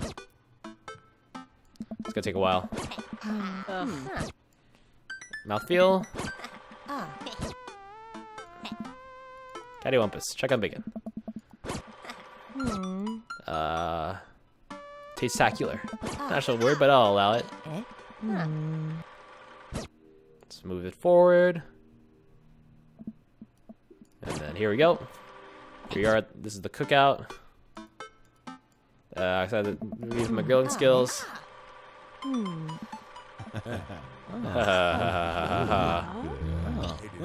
Hey. Dad Rock.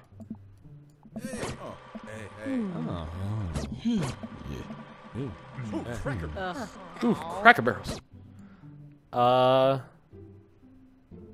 Yeah, let's go, Brian. So it's just to be safe, more safe than sorry, I guess. Better be safe than sorry, boys. Okay.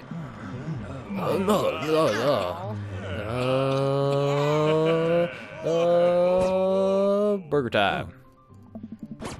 Time for burger time. Time for burger time. Not burger time. Burger time. It's burger time. Save this here, so we don't have to do that again. Me too, Dad. Yeah. Work on some stuff. Blah blah blah blah blah. Okay. Sorry, Amanda.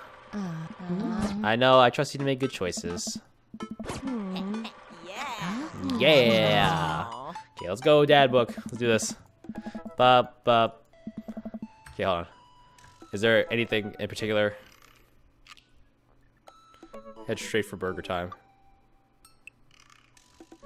For whatever. Okay, what are your turn-ons? Blah blah blah blah blah blah blah. I gotta make sure I get this right on the first try. Go get him. Welcome. You got dads. Okay, time for Brian. Let's message him. Okay, here we go. I don't know how I feel about hanging out with Brian more, but it seems like Daisy and Amanda got along really well. Maybe I should just bite the bullet and hang out with Brian more for the kids, for the sake of the kids. I'll crack my knuckles and start typing. Hold on. Here we go. There you go. For those of you who like cracking knuckle sounds. I can't do it anymore. Hold on. There we go. Hey, Brian. Great grabbing burgers at the cookout yesterday. We should get the kids together and hang out soon.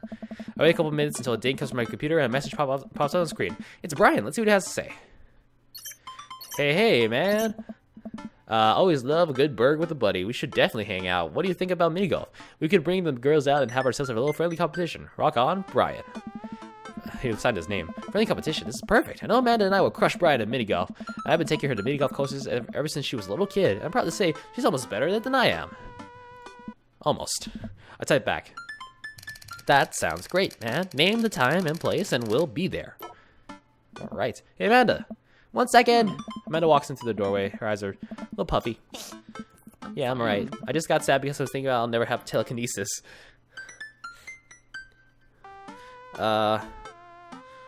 You know you can talk to me, right? There's something going on. Thanks, Popsicle, I'm serious. All I want is to lie in bed and be able to make barbecue chips levitate from the kitchen directly to my mouth. Well, I can't give you telekinesis, but I do have a solution that you might be pleased with. I run to the kitchen, grab a bag of chips. I retrieve a single chip and toss it in Amanda's direction. Success. She catches it with her mouth. Not quite telekinesis, but still fun. Hey, would you be up for some mini golf with Brian and Daisy? I'm a little out of practice. I know my backswing leaves something to be desired, but I think I can keep it in the negatives. Perfect. Come on, kiddo. Let's do this. But you ready for this? Y'all ready for this?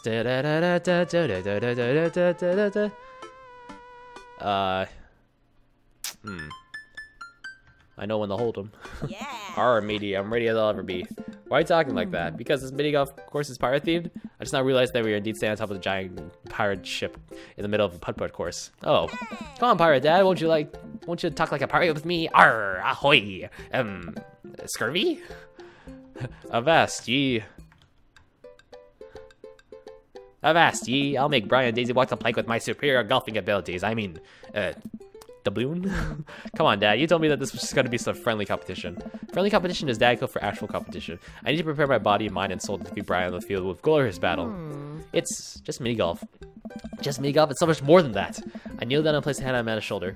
I just want you to know that there's no pressure. It's not a big deal. Don't worry about it too much, but we have to beat Brian at mini golf. Whatever happens, just having fun. Oh, we will have fun when we beat them. Then it gives me a side eye before I get a side eye back. I spot Brian and Daisy. Oh, hey there, mateys. Ahoy! Brian walks up with Daisy in tow. It looks like they already rented up some golf clubs for a mini golf excursion. Total power move. Why didn't I think of that? All right, first mate. I hear there's a buried treasure in these waters. You gotta help me plunder it. Oh, Amanda, I don't think this is a real pirate ship. I think it's just to play putt-putt on. Amanda gives Daisy a look. I mean, aye aye, Captain. Daisy winks at Amanda. Ah, look at those two. They're two peas in a pod. So, you excited to get some mini golf in? Oh, you know it. You a gambling man. I know when to hold 'em. I know when to fold 'em. I know when to shoot. That's pretty much all I know how to do. How about the loser buys drinks tonight? All right, but how about we make it a bit more interesting? I'm listening. The loser has to mow the winner's lawn this weekend. Well, my yard's pretty big. Are you prepared to take that on? I think you should be a little more concerned of how you're gonna maneuver around my hedges. It's highly technical work, not for the faint of heart. I don't think I'll need to worry about that. I'm very good at mini golf, you know. Oh yeah? Hole in one every time. What I just said is not a true thing, but it already came out of my mouth, so I had to stand by it. I'm looking forward to seeing that happen. Okay, let's save right here. Brian and I eye each other up and down. May the best dad win. Brian and I shake hands and lock eyes. It's about to go down. Save one more time. There we go. Ready, golf. Oh, jeez. Ah! Yes! Yo-ho in a hole full of balls. Yes! Score. Okay. Yes! Oh, I'm hit. Do I need to get a hole in one all this? Jeez. Yes!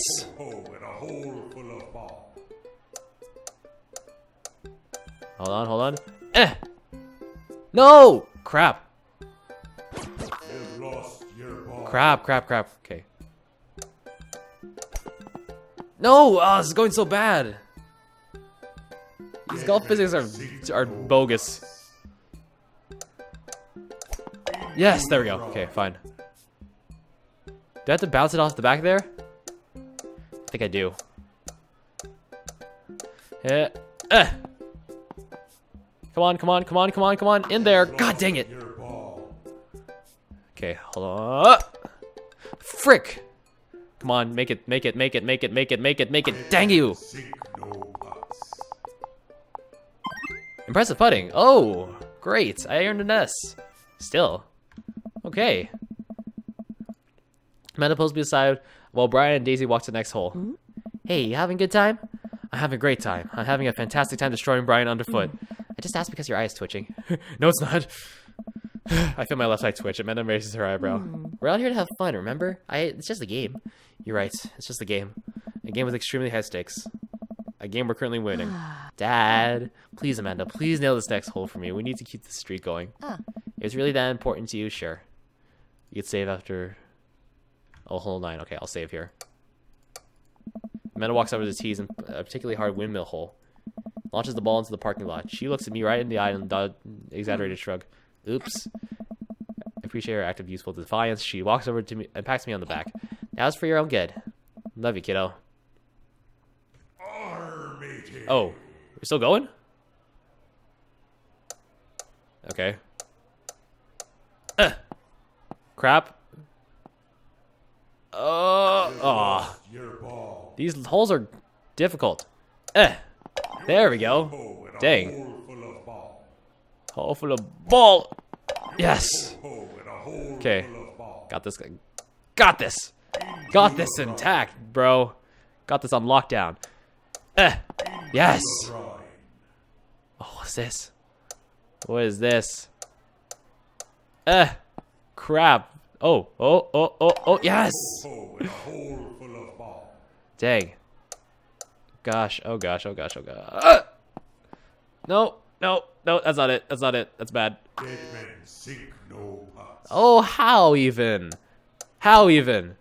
How even? Oh, I guess it goes down. Okay. Oh, crap. What the frick? Okay, this is the most elaborate, of course, yet. I need to make sure I get this. Come on, come on. Crap! I hate this. And press the button. Oh, we still did it! We still did it, though. Huh. I try to maintain an air of professionalism because there are children present, but confetti cannons are going off in my brain and somehow I'm placing a wreath around my enemy with the words "Best Dad." Man, that was some good shooting there, Jerome. I thought Valentine and my only regret was being bested. On there, select the following dialogue options. Unlock the minigame achievement. How do I do that?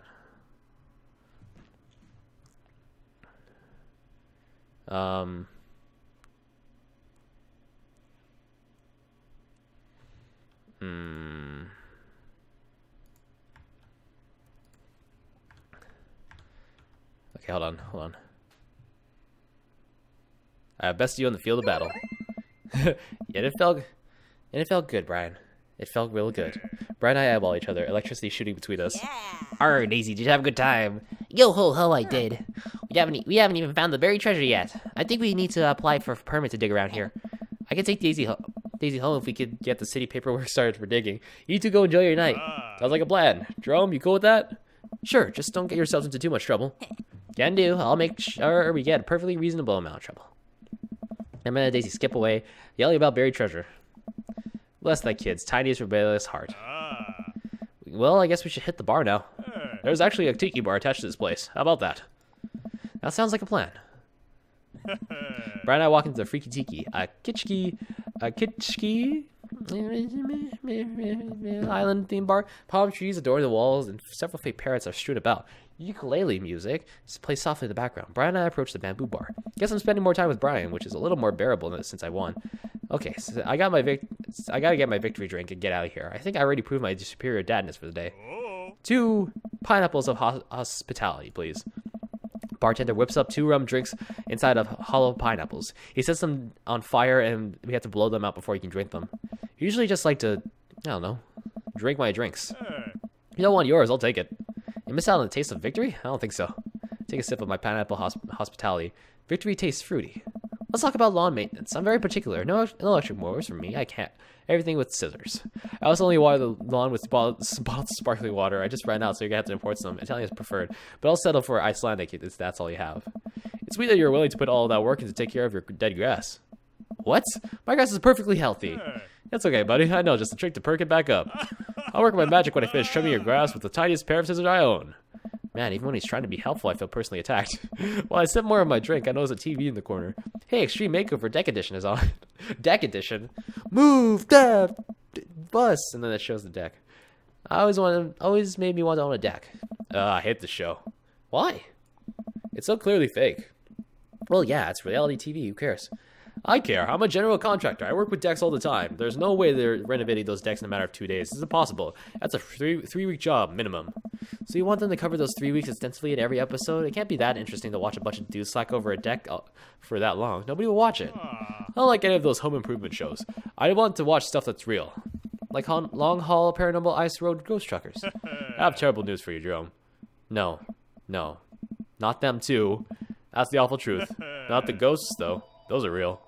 Trucks don't have emergency escape buttons. Hold on, guys.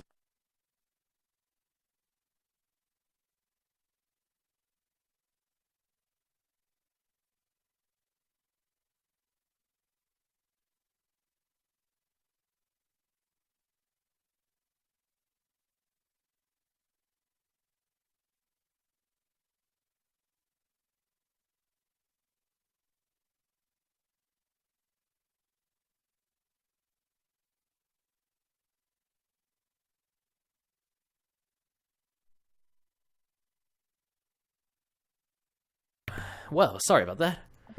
I've been lied to for so long. We both chuckle and sip on our pineapples. So wait, you're a general contractor? Sure am. I actually helped plan the cul-de-sac we live in. Wow, nice work. Yeah, I took after the footsteps of my old man. He was a general contractor too? The best. He practically built half of this town with his bare hands. It's weird how you spend your whole life trying not to become your father. Then you wake up one day and there you are. But I get to work with my hands and it pays more than enough to take care of my daughter. So it's an absolute dream job. For me at least. Well, that's impressive. Building stuff has always been my weak point as a dad, and I've been okay with that until now. Now I must defeat him. I do have that patio furniture I haven't put together still sitting in the garage. Okay. Maybe I should cool it with the dad competition. You gotta keep it light. Ask about his daughter. So, Daisy seems pretty smart for her age. Yeah, she's a genius. She definitely doesn't get it from her old man, though. It's actually a little embarrassing. She beats me at Scrabble constantly. To be fair, Scrabble is really hard. I can barely make good words when I have the whole alphabet in front of me, let alone 7 letters. Brian laughs. See, we can keep things friendly here. This is perfectly pleasant. I could do this all night. Because I feel an innate need to impress Brian and prove I'm better than him, obviously. That's the only reason, I think. Let's keep it moving. Ask about his dog. So, you have a dog? Sure do. I can't quite remember what he looks like. Oh, he's a little corgi. Always has a handkerchief around his neck. Yeah, I'm not getting it. I think I might need a visual reminder to jog my memory. If you happen to have any pictures of said dog. Maybe on your phone. Brian laughs. Jerome, if you wanted to see pictures of Maxwell, you could just ask. Show me the goods then. Brian pulls out his phone and flips through an entire album of dog pictures. Ah, yeah, that's the stuff. What a good boy. Certified good boy. I look around the room and take in all the kitschy decor, looking for something else to comment on. There's a gigantic fish hanging above Brian, and I gesture to it. Cool fish. It's definitely fake. Really? Everything here is fake. The palm tree over there is just a ficus with plastic coconuts glued to it. I look over. He's right. I almost got something like that fish once. Mine was bigger, though. Of course it was. Oh, really? Yep, I went on a whole trip to Hawaii maybe a decade ago. We were out on the sea for 3 days, catching a fish, drinking beer. You know, guy stuff. We had a hot plate on a boat so we could sear the fish right after we caught it. Throw a bit of salt in it and lemon on there. Oh, man. That's some of the best food I've ever had. That actually sounds amazing.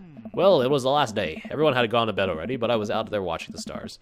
Had my line out too. Then all of a sudden, it just starts running. So I jump on the reel before it gets ripped out of the rod rack and start fighting with the dang thing. I'm out here for maybe an hour. Can't call out to my shipmates. It's just man against nature. Finally, I'm starting to tucker the guy out. I get up to him and to surface and finally get the side of it. The biggest marlin I've ever seen. Hemingway-esque. I get it onto the boat single-handedly. And you know what happens next? What happens next? The dang thing smacks me in the face with its tail, knocks me out. I wake up the next morning on the deck, the fish is gone. Never felt dumber. So it got away? I think there's another version of me that would have spent the rest of my life trying to catch that fish Captain Ahab style. I'm sure Daisy would be supportive. Oh man, fishing's the life. Haven't gone enough lately.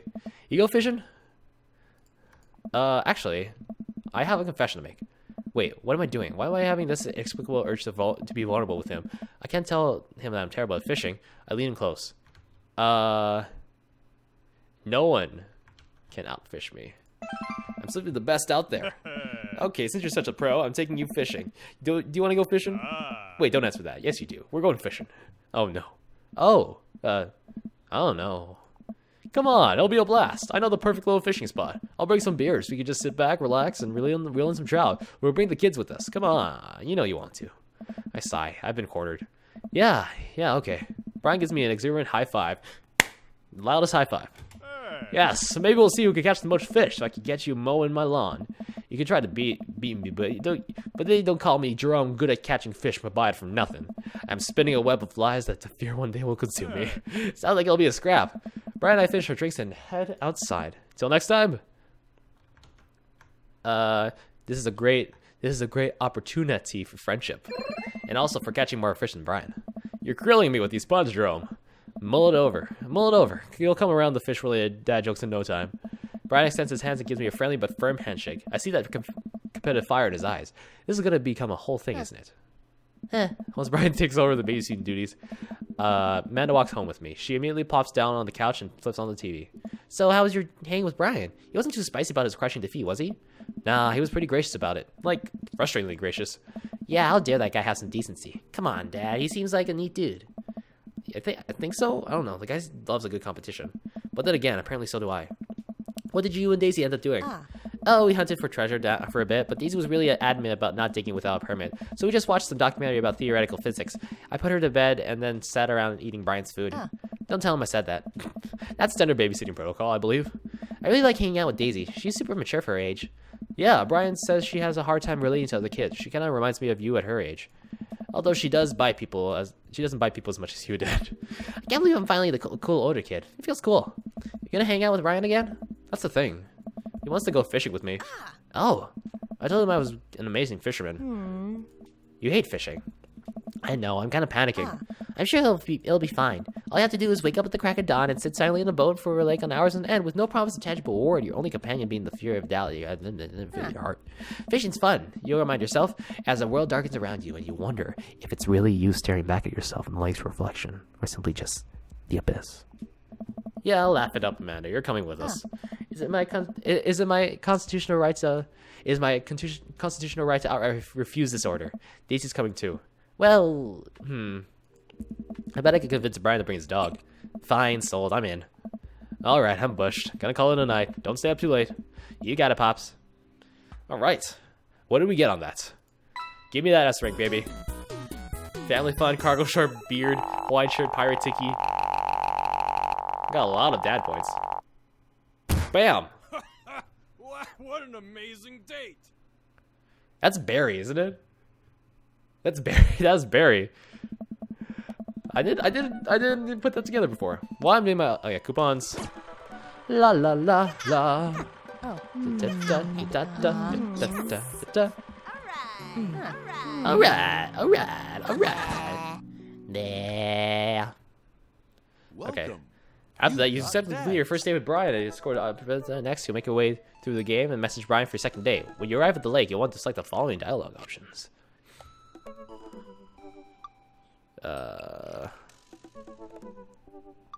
Okay. Oops. Brian. Message. Massage. Okay, well, here we go. Hey, Daisy and I are going fishing tomorrow. Are you in or out? Oh, I have a message from Brian.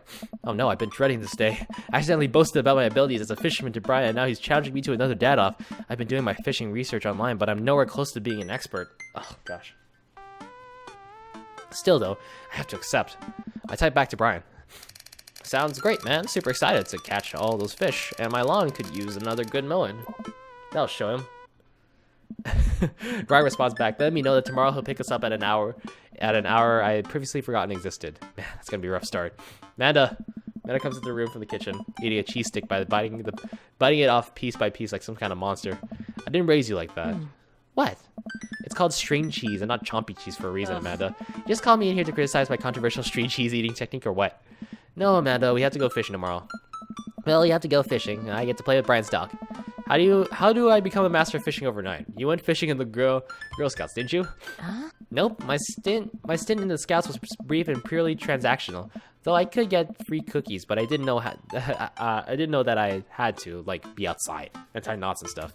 But I had to beat Brian. Dad, let me tell you a story. Do you remember last summer how I applied for a job at that coffee shop across town? Give me a refresher. During the interview, they asked me if I know how to work an espresso machine, and I really want the job, so I lied and said yes. On that first morning, there was a line out the door, and within half an hour, I severely burned my hand, and he told me to go home and never come back. I still have a scar from that. Of course I remember. What does that have to do with fishing? The burn is a metaphor, Dad. I don't get it. You can lead a horse to water, What do horses have to do with fish and burns? Dad, please, I don't get your obsession with competing against Brian. You wouldn't understand, it's a dad thing. Please try explaining it to me. Okay, Brian's just...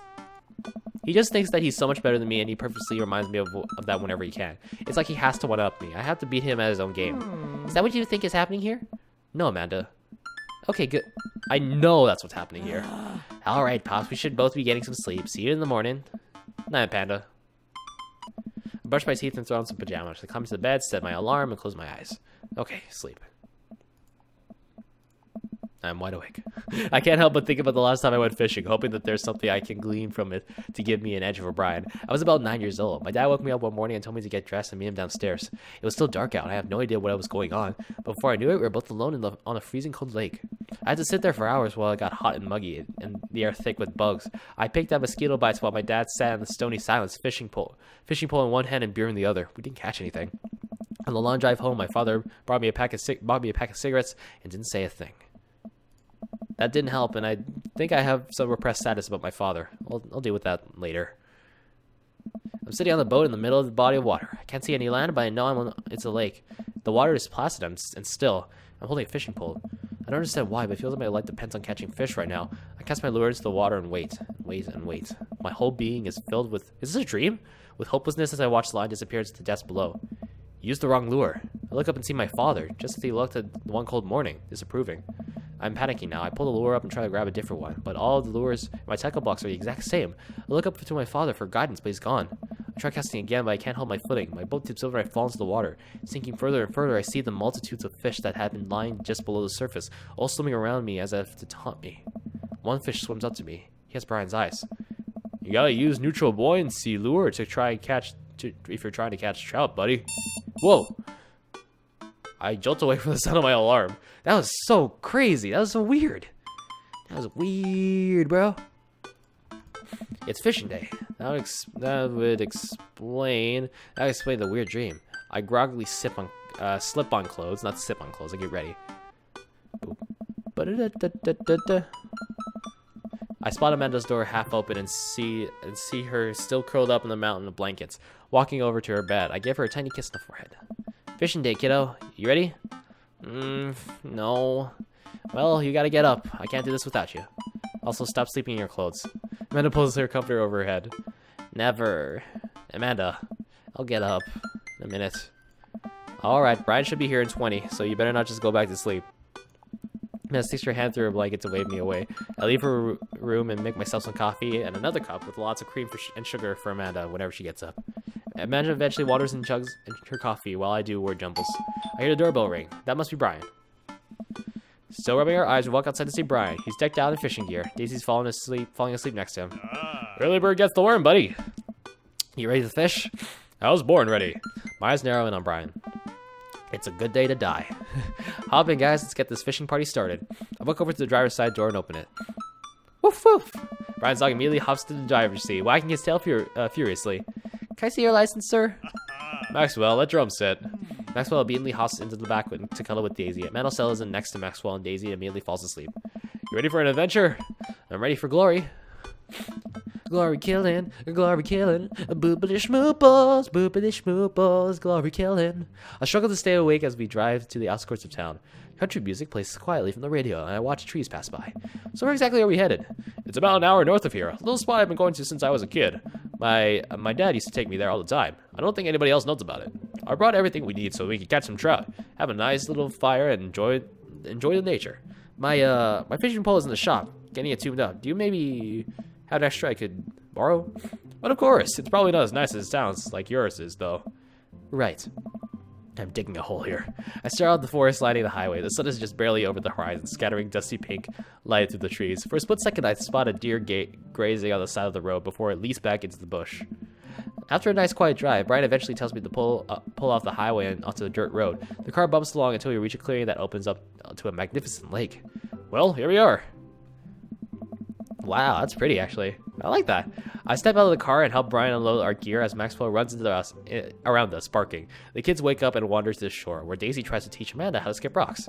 Brian and I carry the tackle box and cooler down to the edge of the lake, where he has a canoe waiting. Ah, great! It's still in one piece. Hold on, help me out with Maxwell. Help Brian place a tiny dog-sized life vest onto Maxwell. Aw. Woof woof! Alright, your turn. Brian hands me a lime green life vest. Maybe if I fall in, you'll save me. If I fall, I'm counting on you to rescue me. Suit yourself. Brian turns to Amanda and Daisy, who are still skipping rocks. You kids want to fish? I'm good with just throwing rocks into the water. Amanda hurls a rock into the pond with gusto. Yeah, take that, water. Amanda, you're supposed to be skipping them. What? Is that what we're doing? Daisy, don't you want to fish? I think catching fish is kind of inhumane. We're gonna go explore the woods and look at bugs and stuff. Alright, be safe. Don't go too far. Brian puts the life vest around himself and we throw all of our equipment into the canoe. Maxwell happily jumps in and takes his place looking out over the front of the boat. I get in the canoe as Brian shoves off. We paddle together and to get ourselves in the middle of the lake. And here we are. Most freshwater fish usually feed at dusk and dawn, which is why I had to get you up so early. Yeah, I know. That's pretty common fisherman knowledge after all. Fisherman knowledge that I'm knowledgeable about. Still a gambling man. You know it. Let's see who can catch more fish. You can catch more than one. Let's save. Sounds easy enough to me. What's on the line? Besides all the fish I'm gonna catch, obviously. I was thinking something a little more high stakes than mowing the lawn. Custody of our children? More than that. Let's say, if I win, I get your weed whacker. The Whack-A-Master 2000? That's a limited edition. But if you win, you get my pole saw, the Reach Cut 3000. The cordless version? That's the one. Shoot, the Reach Cut 3000 is state of the art. My weed whacker is a prized possession, but it's hard to reach branches at the back of the yard that has been begging for pruning. You're on. Save that. We shake on it. I suddenly remember that I don't know how to fish. My foolish, foggy pride will one day be my undoing. I watch as Brian ties the lure and does some stuff I can't quite. Oh boy, not to do that. I stare down the tackle box and the pole in my hand. Save. Insult the fish. Put some bait on the hook. I fish a worm from a styrofoam container Brian bought. It's slippery, but I think I can get onto the hook if I just focus. Oh god, I'm bleeding. Oh god, there's blood everywhere. The worm isn't on the hook. Need some help? No, I mean, to do that, the blood attracts the fish. They can smell it up to a mile away, you know. Okay. I think that's sharks. No, it's definitely fish. Now what? Tie a knot or something. Oh. I take my pole and try to tie an elaborate-looking knot to impress Brian, the classic hunter's bend. I learned this one in my youth. Yep, this one isn't coming apart anytime soon. With this knot, I will cast my heavily line upon the unsuspecting water and deliver us into an unbound harvest. Save. I look over to Brian. He doesn't seem to be paying attention. Let's cast this sucker. I pull my rod back and launch the lure as hard as I can. When is this minigame going to come up? And the lure flies off the line as far as the landing in the lake with a loud sploosh. Sorry, I judged the wind speed wrong. This air could drive this pressure down. Go ahead and take my pole. I know it's hard switching to a new pole you're not used to. I'll fix up another lure. Hands me a pole with a smile, and I just sit there, feeling like an idiot. Oh, there we go. Here we go. Oh, what the frick is this? I have 3 of the same species to reel them in. I can't tell which fish is which. Match that fish. Okay. Here we go. You're fishing. Okay, here we go. Nice catch. Where's a 4 I can do? You're fishing. There we go. Are there any combos I can do? Now you're This is like Candy Crush, dude. rainbow trout. Now you're fishing. There we go. There it was. Catch of the day. Catch of the day. Ooh, catch of the day. Rainbow trout. Rainbow trout. Nice match. Nice match. Oh, I'm panicking. Oh, this is getting kind of difficult. That's a walleye. I know, Brian. Shut up. This one. Match of the day. Catch of the Oh, day. shoot. Nice catch. Ooh, Nice ooh. That was a nice one. Here we go. catch of the day. Okay. Gotta focus here. What am I doing? Now you're fishing. Now you're fishing. Match of the day. Match of the day. Mmm. Delicious. Ah, crap. Stop it. Stop it. Nice match. Nice match. Match of the day. Oh, no. Crap. I know. Stop it. Now you're fishing. Stop it. Match of the day. There we go. Madness. Oh, shoot. Match of the day. Nice match. Now you're fishing. Come on, I need combos here. Match of the day. Now you're There we go. fishing. Ah, frick. frick? No. It's not it. Okay. Am I losing points here? It's fine. Nice. This way. Nice. There we go. Here? Now you're fishing. Now you're There we go. fishing. Oh, come on. What is that? Yes, perfect. Nice. Good work. Oh, that was intense. Oh, man. Well, this is way tougher than I thought. I look over to Brian, who's smiling and obviously enjoying his time here on the lake. I will crush him. I will crush him. Suddenly, the fishing pole jumps in my hand. I reflexively tug upward. I think I got something big. The tip of the pole dips down repeatedly, and the line starts to run. Reel it in. I finally get to the fish right up to the boat. It's a long, beautiful rainbow trout. Brian hands me a net. It's all yours. I lean down and notice that my hands are shaking with excitement. This fish is bigger than all the ones Brian's caught. That pole saw is mine. All mine. The entire canoe tips over with me. I find myself sinking into the lake. I should have taken the life vest. All of a sudden, I embraced under the water and pulled into Brian's arms. Finally dragged upward, sputtering water. All of our gear floats onto the surface. Maxwell doggy paddles around us in circles, having a great time. You all right? Does that count as one? Well, seeing as all of our fish are now swimming safely back in the water, in the lake, I guess so. Brian laughs. Let's get you to the shore. Brian and I flip the canoe back over and fill it with our now soaking wet gear. We row back to shore with Maxwell in tow. Once we get... Oh, hi, hello there. Maxwell darts off into the woods. Brian takes off his shirt. Dots of lake water glisten in the sun across his strong back. Man, all that general contracting must have built that guy like an ox. I hope he doesn't notice me staring. I'm gonna get the fire going so we can dry off. Want to hand me yours? Yes, okay. I reluctantly take out my own shirt and toss it to Brian. I suddenly wish I had done more sit-ups in my life. Or any sit-ups at all, really. Another thing you've bested me in. Stupid, sexy Brian. You might as well fried that shirt up. Seems like the only lunch we'll have. The day's young. We can fish from the shore. Once Brian gets the fire going, I sit and try to dry off my pants. Brian sets a couple of lures out by the water's edge. We're probably gonna have to put the kibosh on the competition for now. Until another day. My stomach growls. Okay. You hungry? Oh, I'm fine. Brian reaches into his cargo shorts and pulls out a few granola bars. I have a small child. I am flush with snacks. Brian joins me by the fire and I accept the cargo short granola. And now we're back to waiting. Where did the girls get off to? Should they be back by now? Nah, I wouldn't worry about it too much. They're a couple of smart kids. That's what I'm worried about. They're too smart. They probably established a small rural government by this point and installed themselves as leaders. Take a look around the sun cresting the tree line, cast the entire lake in the warm golden glow. The forest seems to be coming alive now. Birds chirp in the distance. Wow, nature's beautiful. A mosquito bites me. I slap my neck and curse. Nature sucks. Here you go, bud. Brian has me a bottle of bug spray. I begrudgingly take it and douse myself. I've always hated how this stuff smells. Really? I've always kind of liked it. Reminds me of being outside. Maybe you and I should have different sentiments on the outdoors. Maxwell comes bounding up to me, a huge stick in his mouth. He drops it at my feet and looks at me unexpectedly. Throw the stick into the woods. I hurl the stick as hard as I can towards the tree line. Maxwell bolts after it, running as fast as his stubby little legs can carry him, which, consequently, is not very fast. It is very cute, though. Nice throw, Jerome. I turn away so he can't see me blush. Maxwell brings the stick back to me, clearly proud of himself.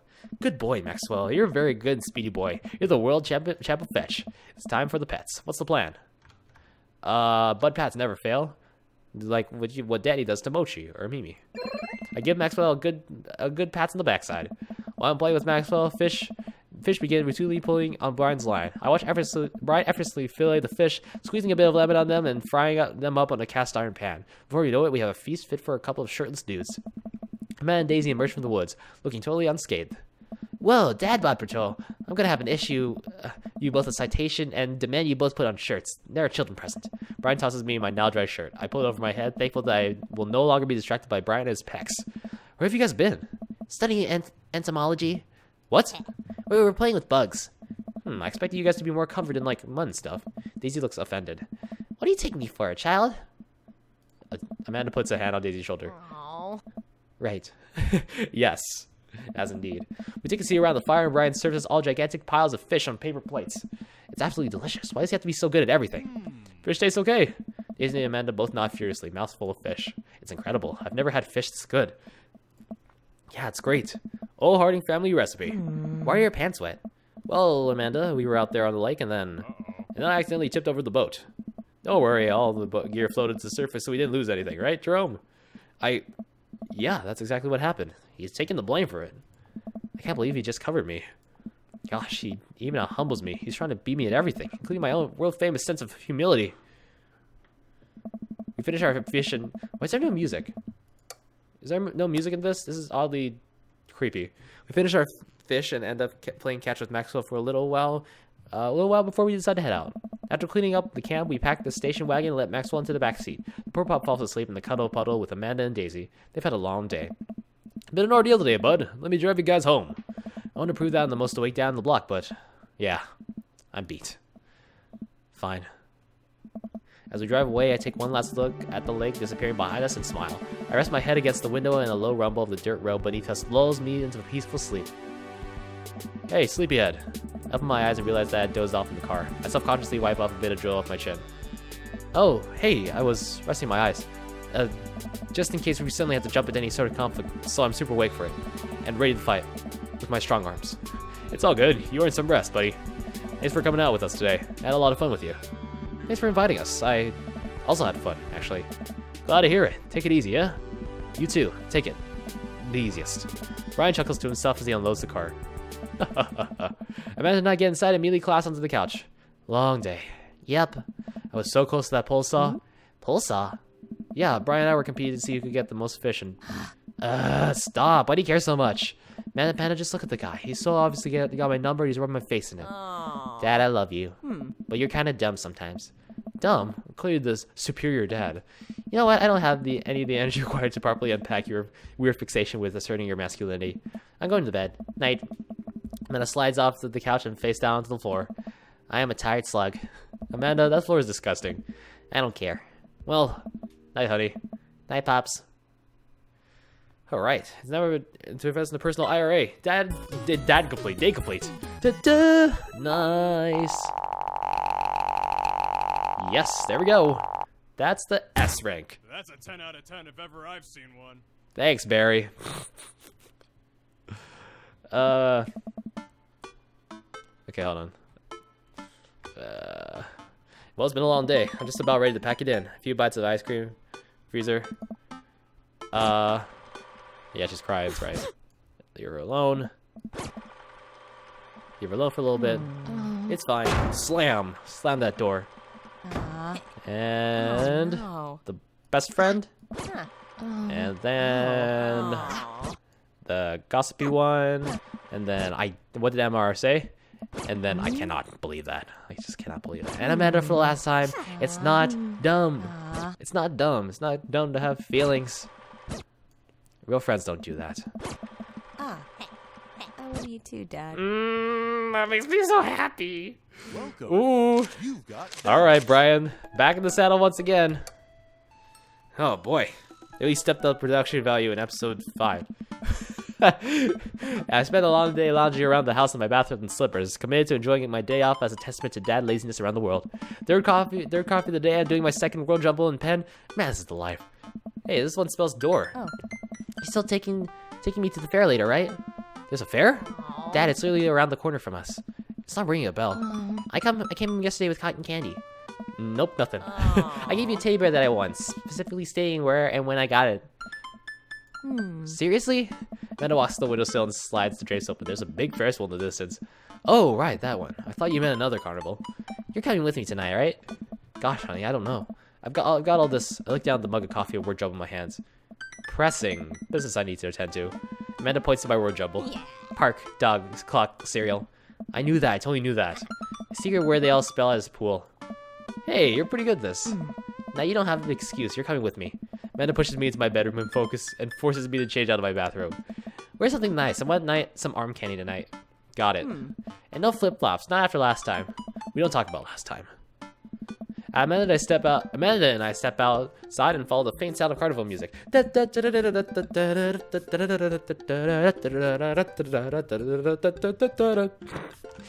what's the first thing you're gonna do at the fair?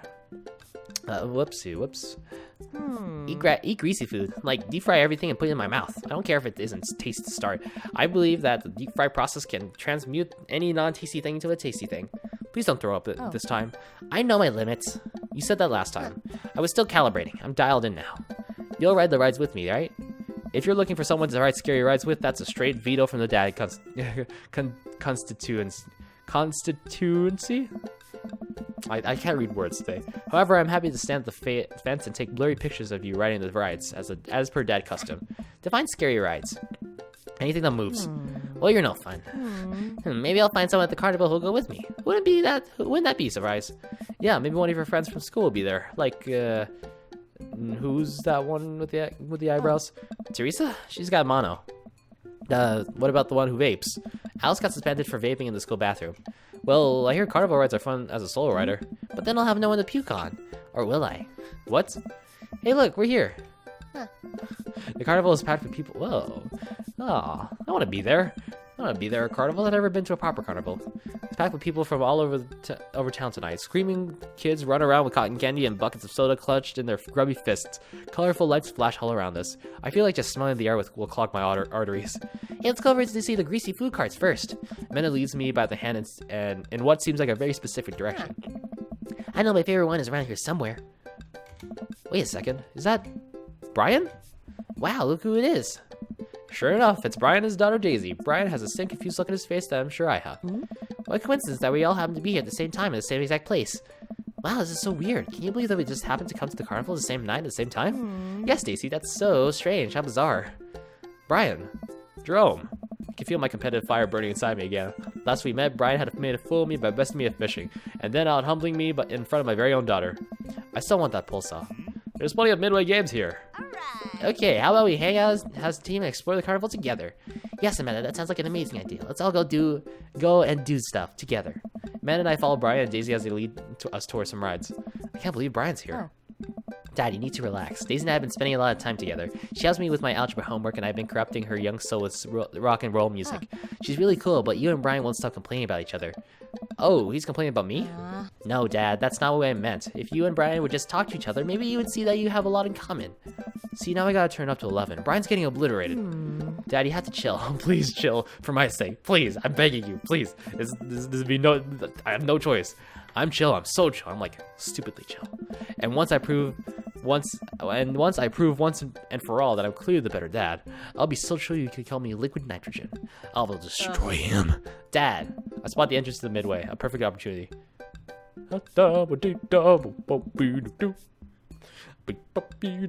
Hey Brian, check it out. Want to get a couple games in? That sounds fun. Maybe a little friendly competition. Hold on, just checking stuff on my phone.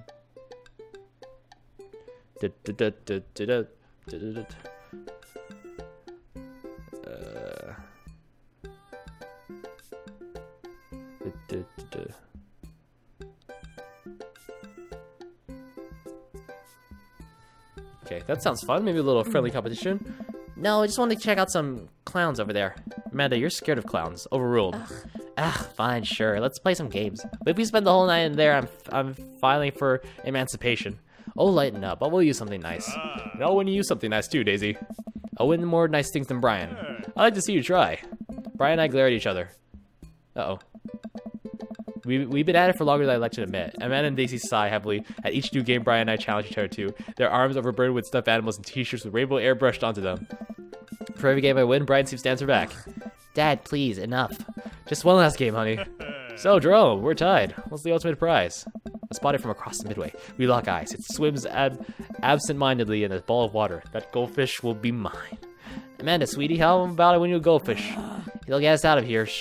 Great. Look over at Brian. We don't say a word, but our eyes locked confirm it. Is the person who wins the goldfish wins the night. I'm a save. Looks like it's skee-ball. You any good? I am the best skee-ball player to ever grace this earth. Think you can handle me? Still willing to put your weed whacker? Only if you're willing to part with that pole saw. Lawn grooming equipment goes to skee-ball champ. We share it, earn a shake. Here we go. Ski that ball. Ski that ball. It's gonna be. Okay, here we go. Okay. Oh gosh, it's like this. Okay. Come on. Get up there. Crap. And the 50. There we go. 20. It's fine. 40. Get up there. Get up there. Get up there. Get up there. Get in the 50. Thank you. Give me that. Give me that 50. Give me the 100. Yes, there we go. Okay, it has to be high power and there we go. Oh, not quite. 30. Okay. Come on. Get in there. Get in there. Get in there. 1 second left. Oh, did I win? Big roll. Aww. Is that not it? Is that not good enough? Okay, let me try that again. Hold on. Let's load it. Let's load it up. Look over right. Don't say a word. Okay. Let's win this. Ski that ball. I'll just focus on getting like more points. Because there is a minute time limit. Okay. Boom. Boom. And a booyah.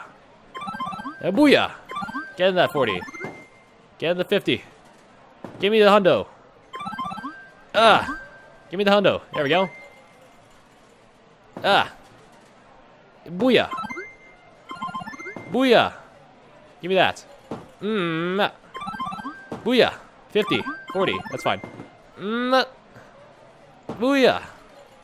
Nope. Nope, not today. 50. Come on. Give me. Give me your clothes. Oh, come on. Come on. 40. It's good. Got 60 tickets so far. Come on. Oh, good. Come on. I need that 50. Give it to me. 40. That's fine. Oh, come on. Please. Yes. Skills. I got skee ball skills. That's skills. Put together. Both of them put together. The bell sounds and light flashes. That feels like things are moving in slow motion. The guy running to the booth points at me. I turn to look at Brian and his face is priceless. The attendant reaches up and dumps the goldfish into a plastic baggie. My hand shakes as he passes it over to me. I've done it. I've finally done it. The fish is mine. The pulsar is mine. Victory is mine. I have bested Brian. You won, fair and square. I hold the goldfish above my head, brandishing it aloft the world for the world to see. Speech. I have achieved the title of Peak Dad. I'm the Alpha Dad. Fathers around the world cower before my patriarchal superiority, and by any dad to come for my crown, but I will most assuredly defend it. I get down on one knee and hold out the goldfish to Amanda. Daughter dearest, whatever shall you name your newfound friend? Amanda takes the baggie from me and stares at it blankly. I think I'll name him... Amanda looks at me dead in the eye. I'm blinking. Brian. Brian holds back a chuckle. Brian the man, not Brian the fish. Great name. You know what's Yeah. Hey, can we go to the Ferris wheel?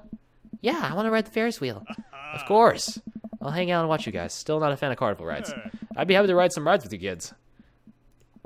I'm just kidding. I love carnival rides. I'm the best at them. We traverse the fair and end up relatively short line for the Ferris wheel. It does seem like a very popular ride. Daisy and Amanda chat excitedly. I can feel Brian glaring at me. Ooh, what's next after this?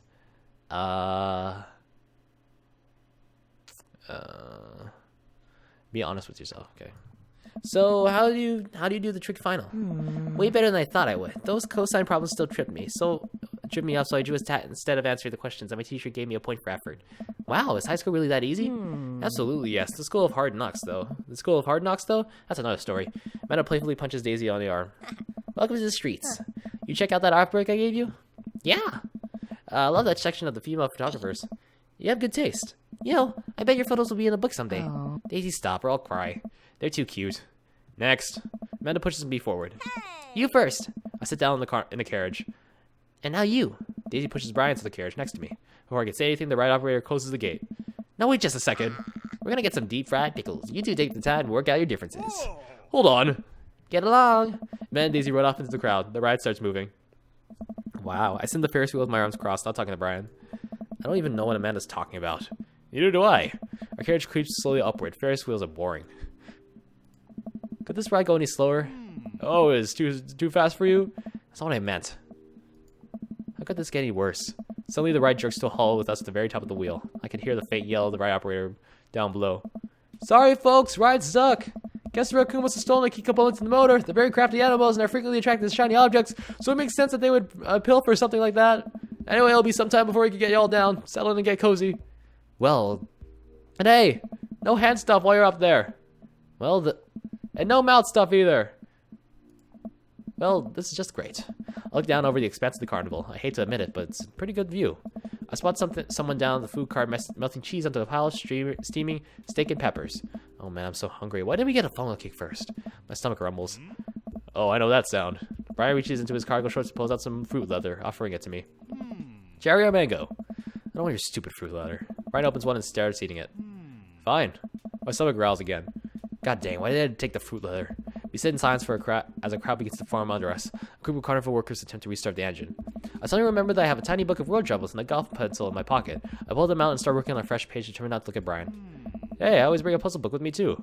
Brian pulls out a small book of crossword puzzles and a pen. Are you kidding me? I throw my book of road troubles out to the side of the Ferris wheel in a fit of rage. Ooh, I bet we could find it when we got this thing. Here, you could do my crosswords. Brian holds his book and pen out to me with a smile. Absolutely not. Why do you hate me so much? Hate you? Why do you think you're better than me? What? I don't think I'm better than you. Oh, okay, so you were just offering me a fruit snack and crosswords out of the kindness of your heart? Well, yes. A likely story. All you do is brag about your smart kid and this nice stupid wee whack. I'm sick of it. All you do is one-up me every chance you get. The only thing I wouldn't win is a one-upping other people competition because you win at that because that's what you do. I don't do it on purpose. Wait, what? You're messing with me, right? No, but I don't think I'm better than you at all. You and your daughter are amazing. I thought we were just competing for fun at first, but the more we started doing it, the more I felt like you must hate me. And the more we did it, the more I wanted to impress you. There were times when I did want to beat you, Jerome, but really all I wanted for you to do was what I wanted was for you to like me. Oh my god, I feel like such a butt. Be honest with yourself. Brian, I'm so sorry. This whole time, it's also clear now. Is what Amanda was trying to tell me? I've just been projecting my own insecurities onto you. Everything about you makes you feel inadequate. I think I was just trying to tear you down to compensate for my own low self-esteem. I feel like a total idiot. If I'm being totally honest, I think you're really cool and strong and a good dad. And you're really... Maybe we don't just go there yet. Anyway, I have a lot of respect for you, Brian. I'm sorry I got so weird and jealous. I think if you're willing to forgive me, we could probably be good friends. We sit in silence for a second. Can we start over? What do you mean? From the beginning. Brian holds out his hand. Hi, I'm Brian. I take his hand and shake it vigorously. Hey, Brian, I'm Jerome. It's really nice to meet you. Great shirt. Thanks, Jerome. Brian and I look at each other. We both share a smirk over this silly little game. But it feels good to be on the same side for once. Alright, folks, if you're being patient, Charles the raccoon didn't steal part, but was instead still rummaging around in the inner works of the engine. We formed a wary yet mutually beneficial truce. The carriage starts moving and we find ourselves down on dry land in no time. Brian and I wander around for a bit, looking for Daisy and Amanda. You know, getting stuck on that Ferris wheel could have been a lot worse. I'm glad we worked things out. Me too, buddy. Now that that's over with, we could both get home to quietly enjoy our evenings. Agreed. Dad! Amanda and Daisy run up to us. I think you kids will be pleased to find out that Brian and I have worked out our difference. Whoa! Dad, that's great and all, but Brian's in trouble. But Brian's right here. The fish Brian. What? Hey! Daisy and I got on the log fume, and when we were going down the hill, Brian just flew right out of the log, and now he's hanging on from some pipe on the ride. We have to save him. But Brian's right. The fish. Brian the fish. Oh, right. Come on. Oh, that's right. Okay, let's save here. We spit out the log fume, spotting Brian the fish stuck up on the rafters of the ride. We'll get you down, little buddy. You have to get Brian down before the fair closes, or who knows what'll happen to him. The fair closes in 10 minutes. I guess we need to hustle then. What's the plan? Well, one ride around the track lasts 90 seconds. Brian's hanging from a pipe right above the drop, so you'll have a window about 10 seconds to grab him. Wow, did you just do that? All that math in your head? That's really impressive. I just counted. It's not that impressive. I'm proud of you, honey. Okay. That raptor is pretty high up. How are we gonna reach him? We all think for a second. I've got it. Brian runs over to the midway to the last game that we played and snacks a pole from the game attendant that they used to grab stuffed animals. I think this will do the trick. Amanda presses 2 ticket stubs into my hand. Here, these are our last 2 tickets. Brian's fate is in your hands now. There's no time. Come on. Brian leads me by the hand to the entrance of the log fume, getting there just in the nick of time. Looks like you guys are the last ones. We take our seats on the slippery vinyl. The ride operator pulls down the bar and overlaps. You ready for this? The log starts drifting down the fake river, and naturally blue water sloshes up the slides, soaking my shoes. This is gross. You know how earlier I said I was the best at carnival rides? Right jerks forward, I let out a small yelp. Hey! That might have been an embellishment. Our rickety log makes a slow climb up the track for the most grueling minute of my life. I see him! Hanging from the rafters just before the drop is our beloved Brian, the fish, not the guy. Are you ready? I don't think I can reach it from where I'm sitting. It's all to you, buddy. Brian presses the fish pole against my hand. Oh god, I don't know if I can do this. Hey, I believe in you. I gulp. I can do this. Okay, here we go. Here's another minigame. Fishing around here is easy. They group in. All you gotta do is line up 3 of the same species and reel them in. Match that fish. Okay, here we go. Nice match. That's it? With the precision... Oh. That was it? With the precision only attainable from playing midway games at a competitive level, I hooked the baggie that contains Brian the fish and placed it onto my lap. I did it. I grasped the bag firmly. He'll be nice and safe during the oh god, the drop. I momentarily forgot there was a drop. There's a big drop. Oh, it's coming real fast. Oh man, it's a big drop. So when I told you I had sort of oversaturated my proficiency with carnival rides, it turns out that I under-exaggerated just how bad I am with them. I earnestly and completely terrified of carnival rides. Brian looks over to me and takes my hand in his. I'm right here. We can do this. He gives my hand a squeeze as our log tips over the edge and flies down the drop. Ah! A wall of water rains down on us. I realize I have my eyes squeezed shut though, and open them to find Brian still holding my hand. He smiles at me. That wasn't so bad. Told you we would make it. Aw, that's sweet. Brian and I walk off the ride and approach Daisy and Amanda. I hand the baggie to Amanda. Brian! Hey! No, the fish! Aw. I mean, hey, thanks for saving the fish. Don't thank me. That was all your dad. Aw, shucks. It was a team effort. Yeah, you used your special skills to get him back. Brian got the pole, Daisy did the math, and you got the fish. I didn't get to do anything cool. Well, honey, I'm sure you... Hey, what were you guys doing up there? That was totally dangerous. Amanda steps in front of all of us and plants her feet. Listen, dude, it might have been totally dangerous, but I'll have you know that we triumphed over more than your just silly rules today. We overcame adversity through teamwork and friendship and love. We banded together to achieve common goal, and here we stand, stronger than the sum of our parts. And for you to... I actually don't care. The fair's closing. Just get out of here. The ride operator wanders off. You really are a sparkling conversationalist. We join the crowd of fairgoers slowly ambling back to the parking lot. You guys want to stick around before the fireworks? Do we have to? I've never seen a child less enthusiastic about fireworks. Yeah, can we just go home? We've been hauling all these prizes around for hours. My back is killing me. You kids run on ahead. We'll catch up with you later tonight. Matt and Daisy skip along. We probably find them later, curled up on my couch and watching Long Haul Paranormal Ice Road Ghost Truckers. Brian and I sit down on the bench a little further away from the rest of the crowd, who've all gathered to catch the fireworks. Hell of a day, huh? You could say that again. Hell of a day, huh? This is the one time I'll let you out-dad me. I'll take it. I breathe in the cool night air as the first firework launches and explodes in the sky over the fair. I'm glad we talked about all that stuff. Me too. It's good to have a friend like you, Brian. The fireworks launch in the full swing, bursting around us in the rainbow of reds, greens, blues, and whites. There's one more thing I have to admit, though. What's that? I don't know anything about fishing. Brian bursts out laughing. Oh, buddy. I know. What? You knew the whole time? I mean, you weren't exactly subtle about it. I can feel myself blushing. He laughs again. It's okay. It was cute. If you're interested, maybe I can teach you sometime. That's what friends do, right? Ha! The laughter dies down. We watch the fireworks slow longer. I can tell he wants to say something, but he's having trouble getting it out. You know, it's kind of funny. What is? We're not fighting anymore, but I still feel like we've left some stuff unresolved. Oh, lawn mowing is still happening. We're cool now, but don't think I forgot about that. Brian laughs. No, it's not that. Don't you feel like there's maybe something else here? Or is it just me? Looking at Brian, his smile illuminated by the crackling embers falling through the night sky, I suddenly understand what he's talking about. Oh. This whole time with emotions running so high, I realized what I've really been feeling. What I thought was jealousy was actually... It's not just you. Brian inches towards me. You know, it's hard paying attention to the fireworks when you're right here. He and I lean in and our lips touch. He places one hand on my shoulder, then another at the base of my neck. He gently pulls me closer to him in a warm embrace. I feel safe. Brian pulls away from me for a moment and smiles. I guess now we got to compete over who's better at kissing. Brian stifles a laugh and pulls me in for another. I'll accept that challenge. Aw, sure enough, when I get home, Amanda and Daisy are passed out on the sofa, surrounded by giant stuffed animals. Amanda's snoring drowns out the Paranormal Ice Road Truckers still playing on TV. Turn everything off and throw a couple of blankets over the kids before heading to bed myself. All right, that was it. That was the last day of The Last Dad. We did it!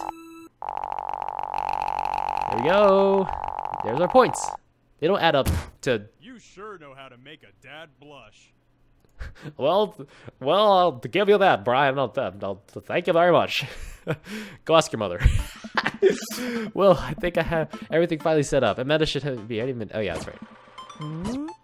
What? Oh, stop it.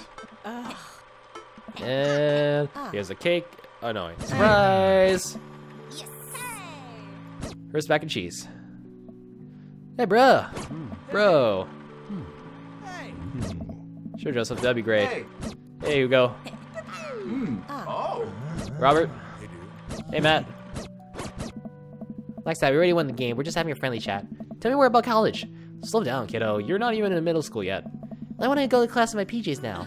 I mean, nothing's stopping you. But Daisy, I hear ya. I know you're stoked on college and skipping grades and taking over the world with science, but you gotta keep enjoying being a kid first. Growing up is weird and scary, and eventually you'll be able to rent a car, but you gotta get through middle school in one piece first. You know how you wish you were going to college? I wish I was in 5th grade. I want recess and the snack time back. Cherish it while it lasts, girl. You got a big future ahead of you, but I don't want you to growing up too fast on us, alright? Alright. Thanks, Amanda. I ease away slowly. Amanda seems like she has to handle the situation. This party starts to wind down. Amanda wanders over. Killer potty pops. Kinda shocking. It'd be my honor. He lets over to the back of the yard where Brian is sitting on the bench beneath our cherry blossom tree. He smiles at me. I'll leave you to it. Me and the Ammas are gonna go get ice cream. Love you, Pops. Then it runs off. Alright, here he is. I take a seat next to Brian as the last guests make their way out of the party. Nice job. I could have thrown a better party myself. I smile. So are we doing, like, opposite competition now? Yeah, we're just gonna compliment each other, relentlessly. I bet you could do more push-ups than me. I bet you're better with computers than I am. I bet you could trim a tree faster than I could. I bet you could de-dice a sidewalk more thoroughly than me. I like this a lot better. Brian blushes. I nestle myself in the soft space between Brian's shoulder and chest. No matter how many times he washes that shirt, I bet he'll never get the smell of campfire out of it. Not that I mind. Got a long summer coming. Interested in some more fishing trips with me, Daisy and Amanda? As long as you'll save me again if I fall in the water. I'd be happy to. Gotta sneak in as much father and daughter time as possible before Amanda heads out. Also be careful. She's probably gonna try to steal your dog and take him with her to college. I also get the feeling that Daisy might try to stow away in her suitcase, so watch out for that. The sunset casts a pink glow over everything, and a quiet calm seems to descend upon my backyard. It reminds me of the lake. I'm glad we're not rivals anymore. Me too. Although I don't think I've ever been more productive than I was when I was trying to one-up you. Maybe a little friendly competition is what we both needed. I sigh and I nuzzle against Brian a little harder. I am the cuddle champion. We'll see about that. Just one more little competition in there. Yay! We did it! We beat the game! We got all the dads. Alright. That was the entirety of Dream Daddy. That was the finale. Holy crap. Well, I guess if anybody's watching right now, it doesn't look like anybody is, but thank you so much for coming with me on this journey. Let's take a moment to appreciate all these great people scrolling really fast on the screen.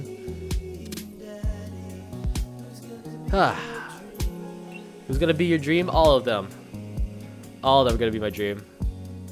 Hey, there he is. There's my sweet baby boy. Sweet baby Brian. Oh man, look at that. Who's gonna be your dream? Your dream?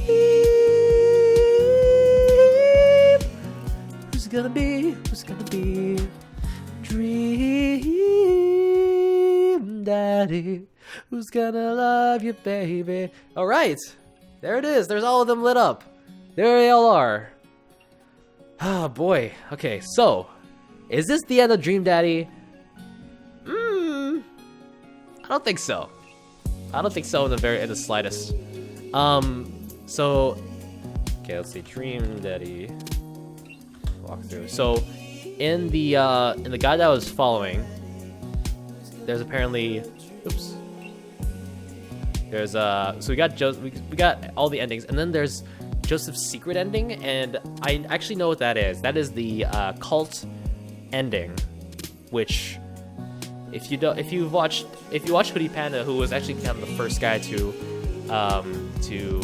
first YouTuber to find out about that ending, it's not gotten by normal means. You have to modify the game, and I don't think I'm about that yet, quite yet. Let me just switch over to this for a second. Just gonna slowly bring this down. There we go. You have to modify the game through, and I don't really know how. I haven't looked up on it that much, but for now, I want to say thank you all so much for being here for this playthrough. This was a really good game. I mean, if you could call it a game, it's a visual novel. Like visual novels are like game-esque, right? But the writing was great. I love the little references to Game Grumps and stuff like that. I love the writing of the characters. And some people don't think it's like kind of worth it to spend like $15 on a game that's like just dating dads and just like reading a lot of text. But it's the story and like the character development that really got me and it really enticed me into playing this. Not just because it's Game Grumps. I mean, if it was, I'll admit if it didn't have Game Grumps on it, I'd still kind of shy away from it. But I'm really glad I took my chance with this game, and it really paid off in the end, I would say. So yeah, just guys, thank you. If you guys are watching this after the stream is live, just thank you so much. And whoa, that was very loud. I apologize. Yeah, so we're just gonna close out our Dream Daddy real quick. Yeah, I think I'm gonna end off the stream here. It's a shorter one, but everybody's gotta end off at some point. Yeah, this was a lot of fun. It has issues at the beginning, but it was a lot of fun, and I'm really glad you guys were here for it. And this concludes one of the live stream series, and of the many that I've started. So, yeah, I actually have started another one. If you saw Mario and Luigi Superstar Saga for the 3DS, you should. I've privated the stream VOD. You can actually still watch it on Twitch and Mixer, but I'm splitting it into parts and uploading it on YouTube, and I'll do that with every stream series, I guess, from now on. Okay, so guys, thank you so much. Let's play the outro.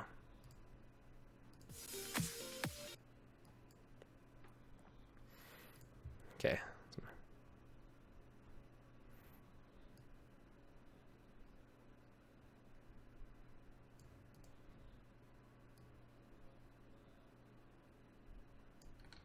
All right, guys, I want to thank you all so much for being here for the stream.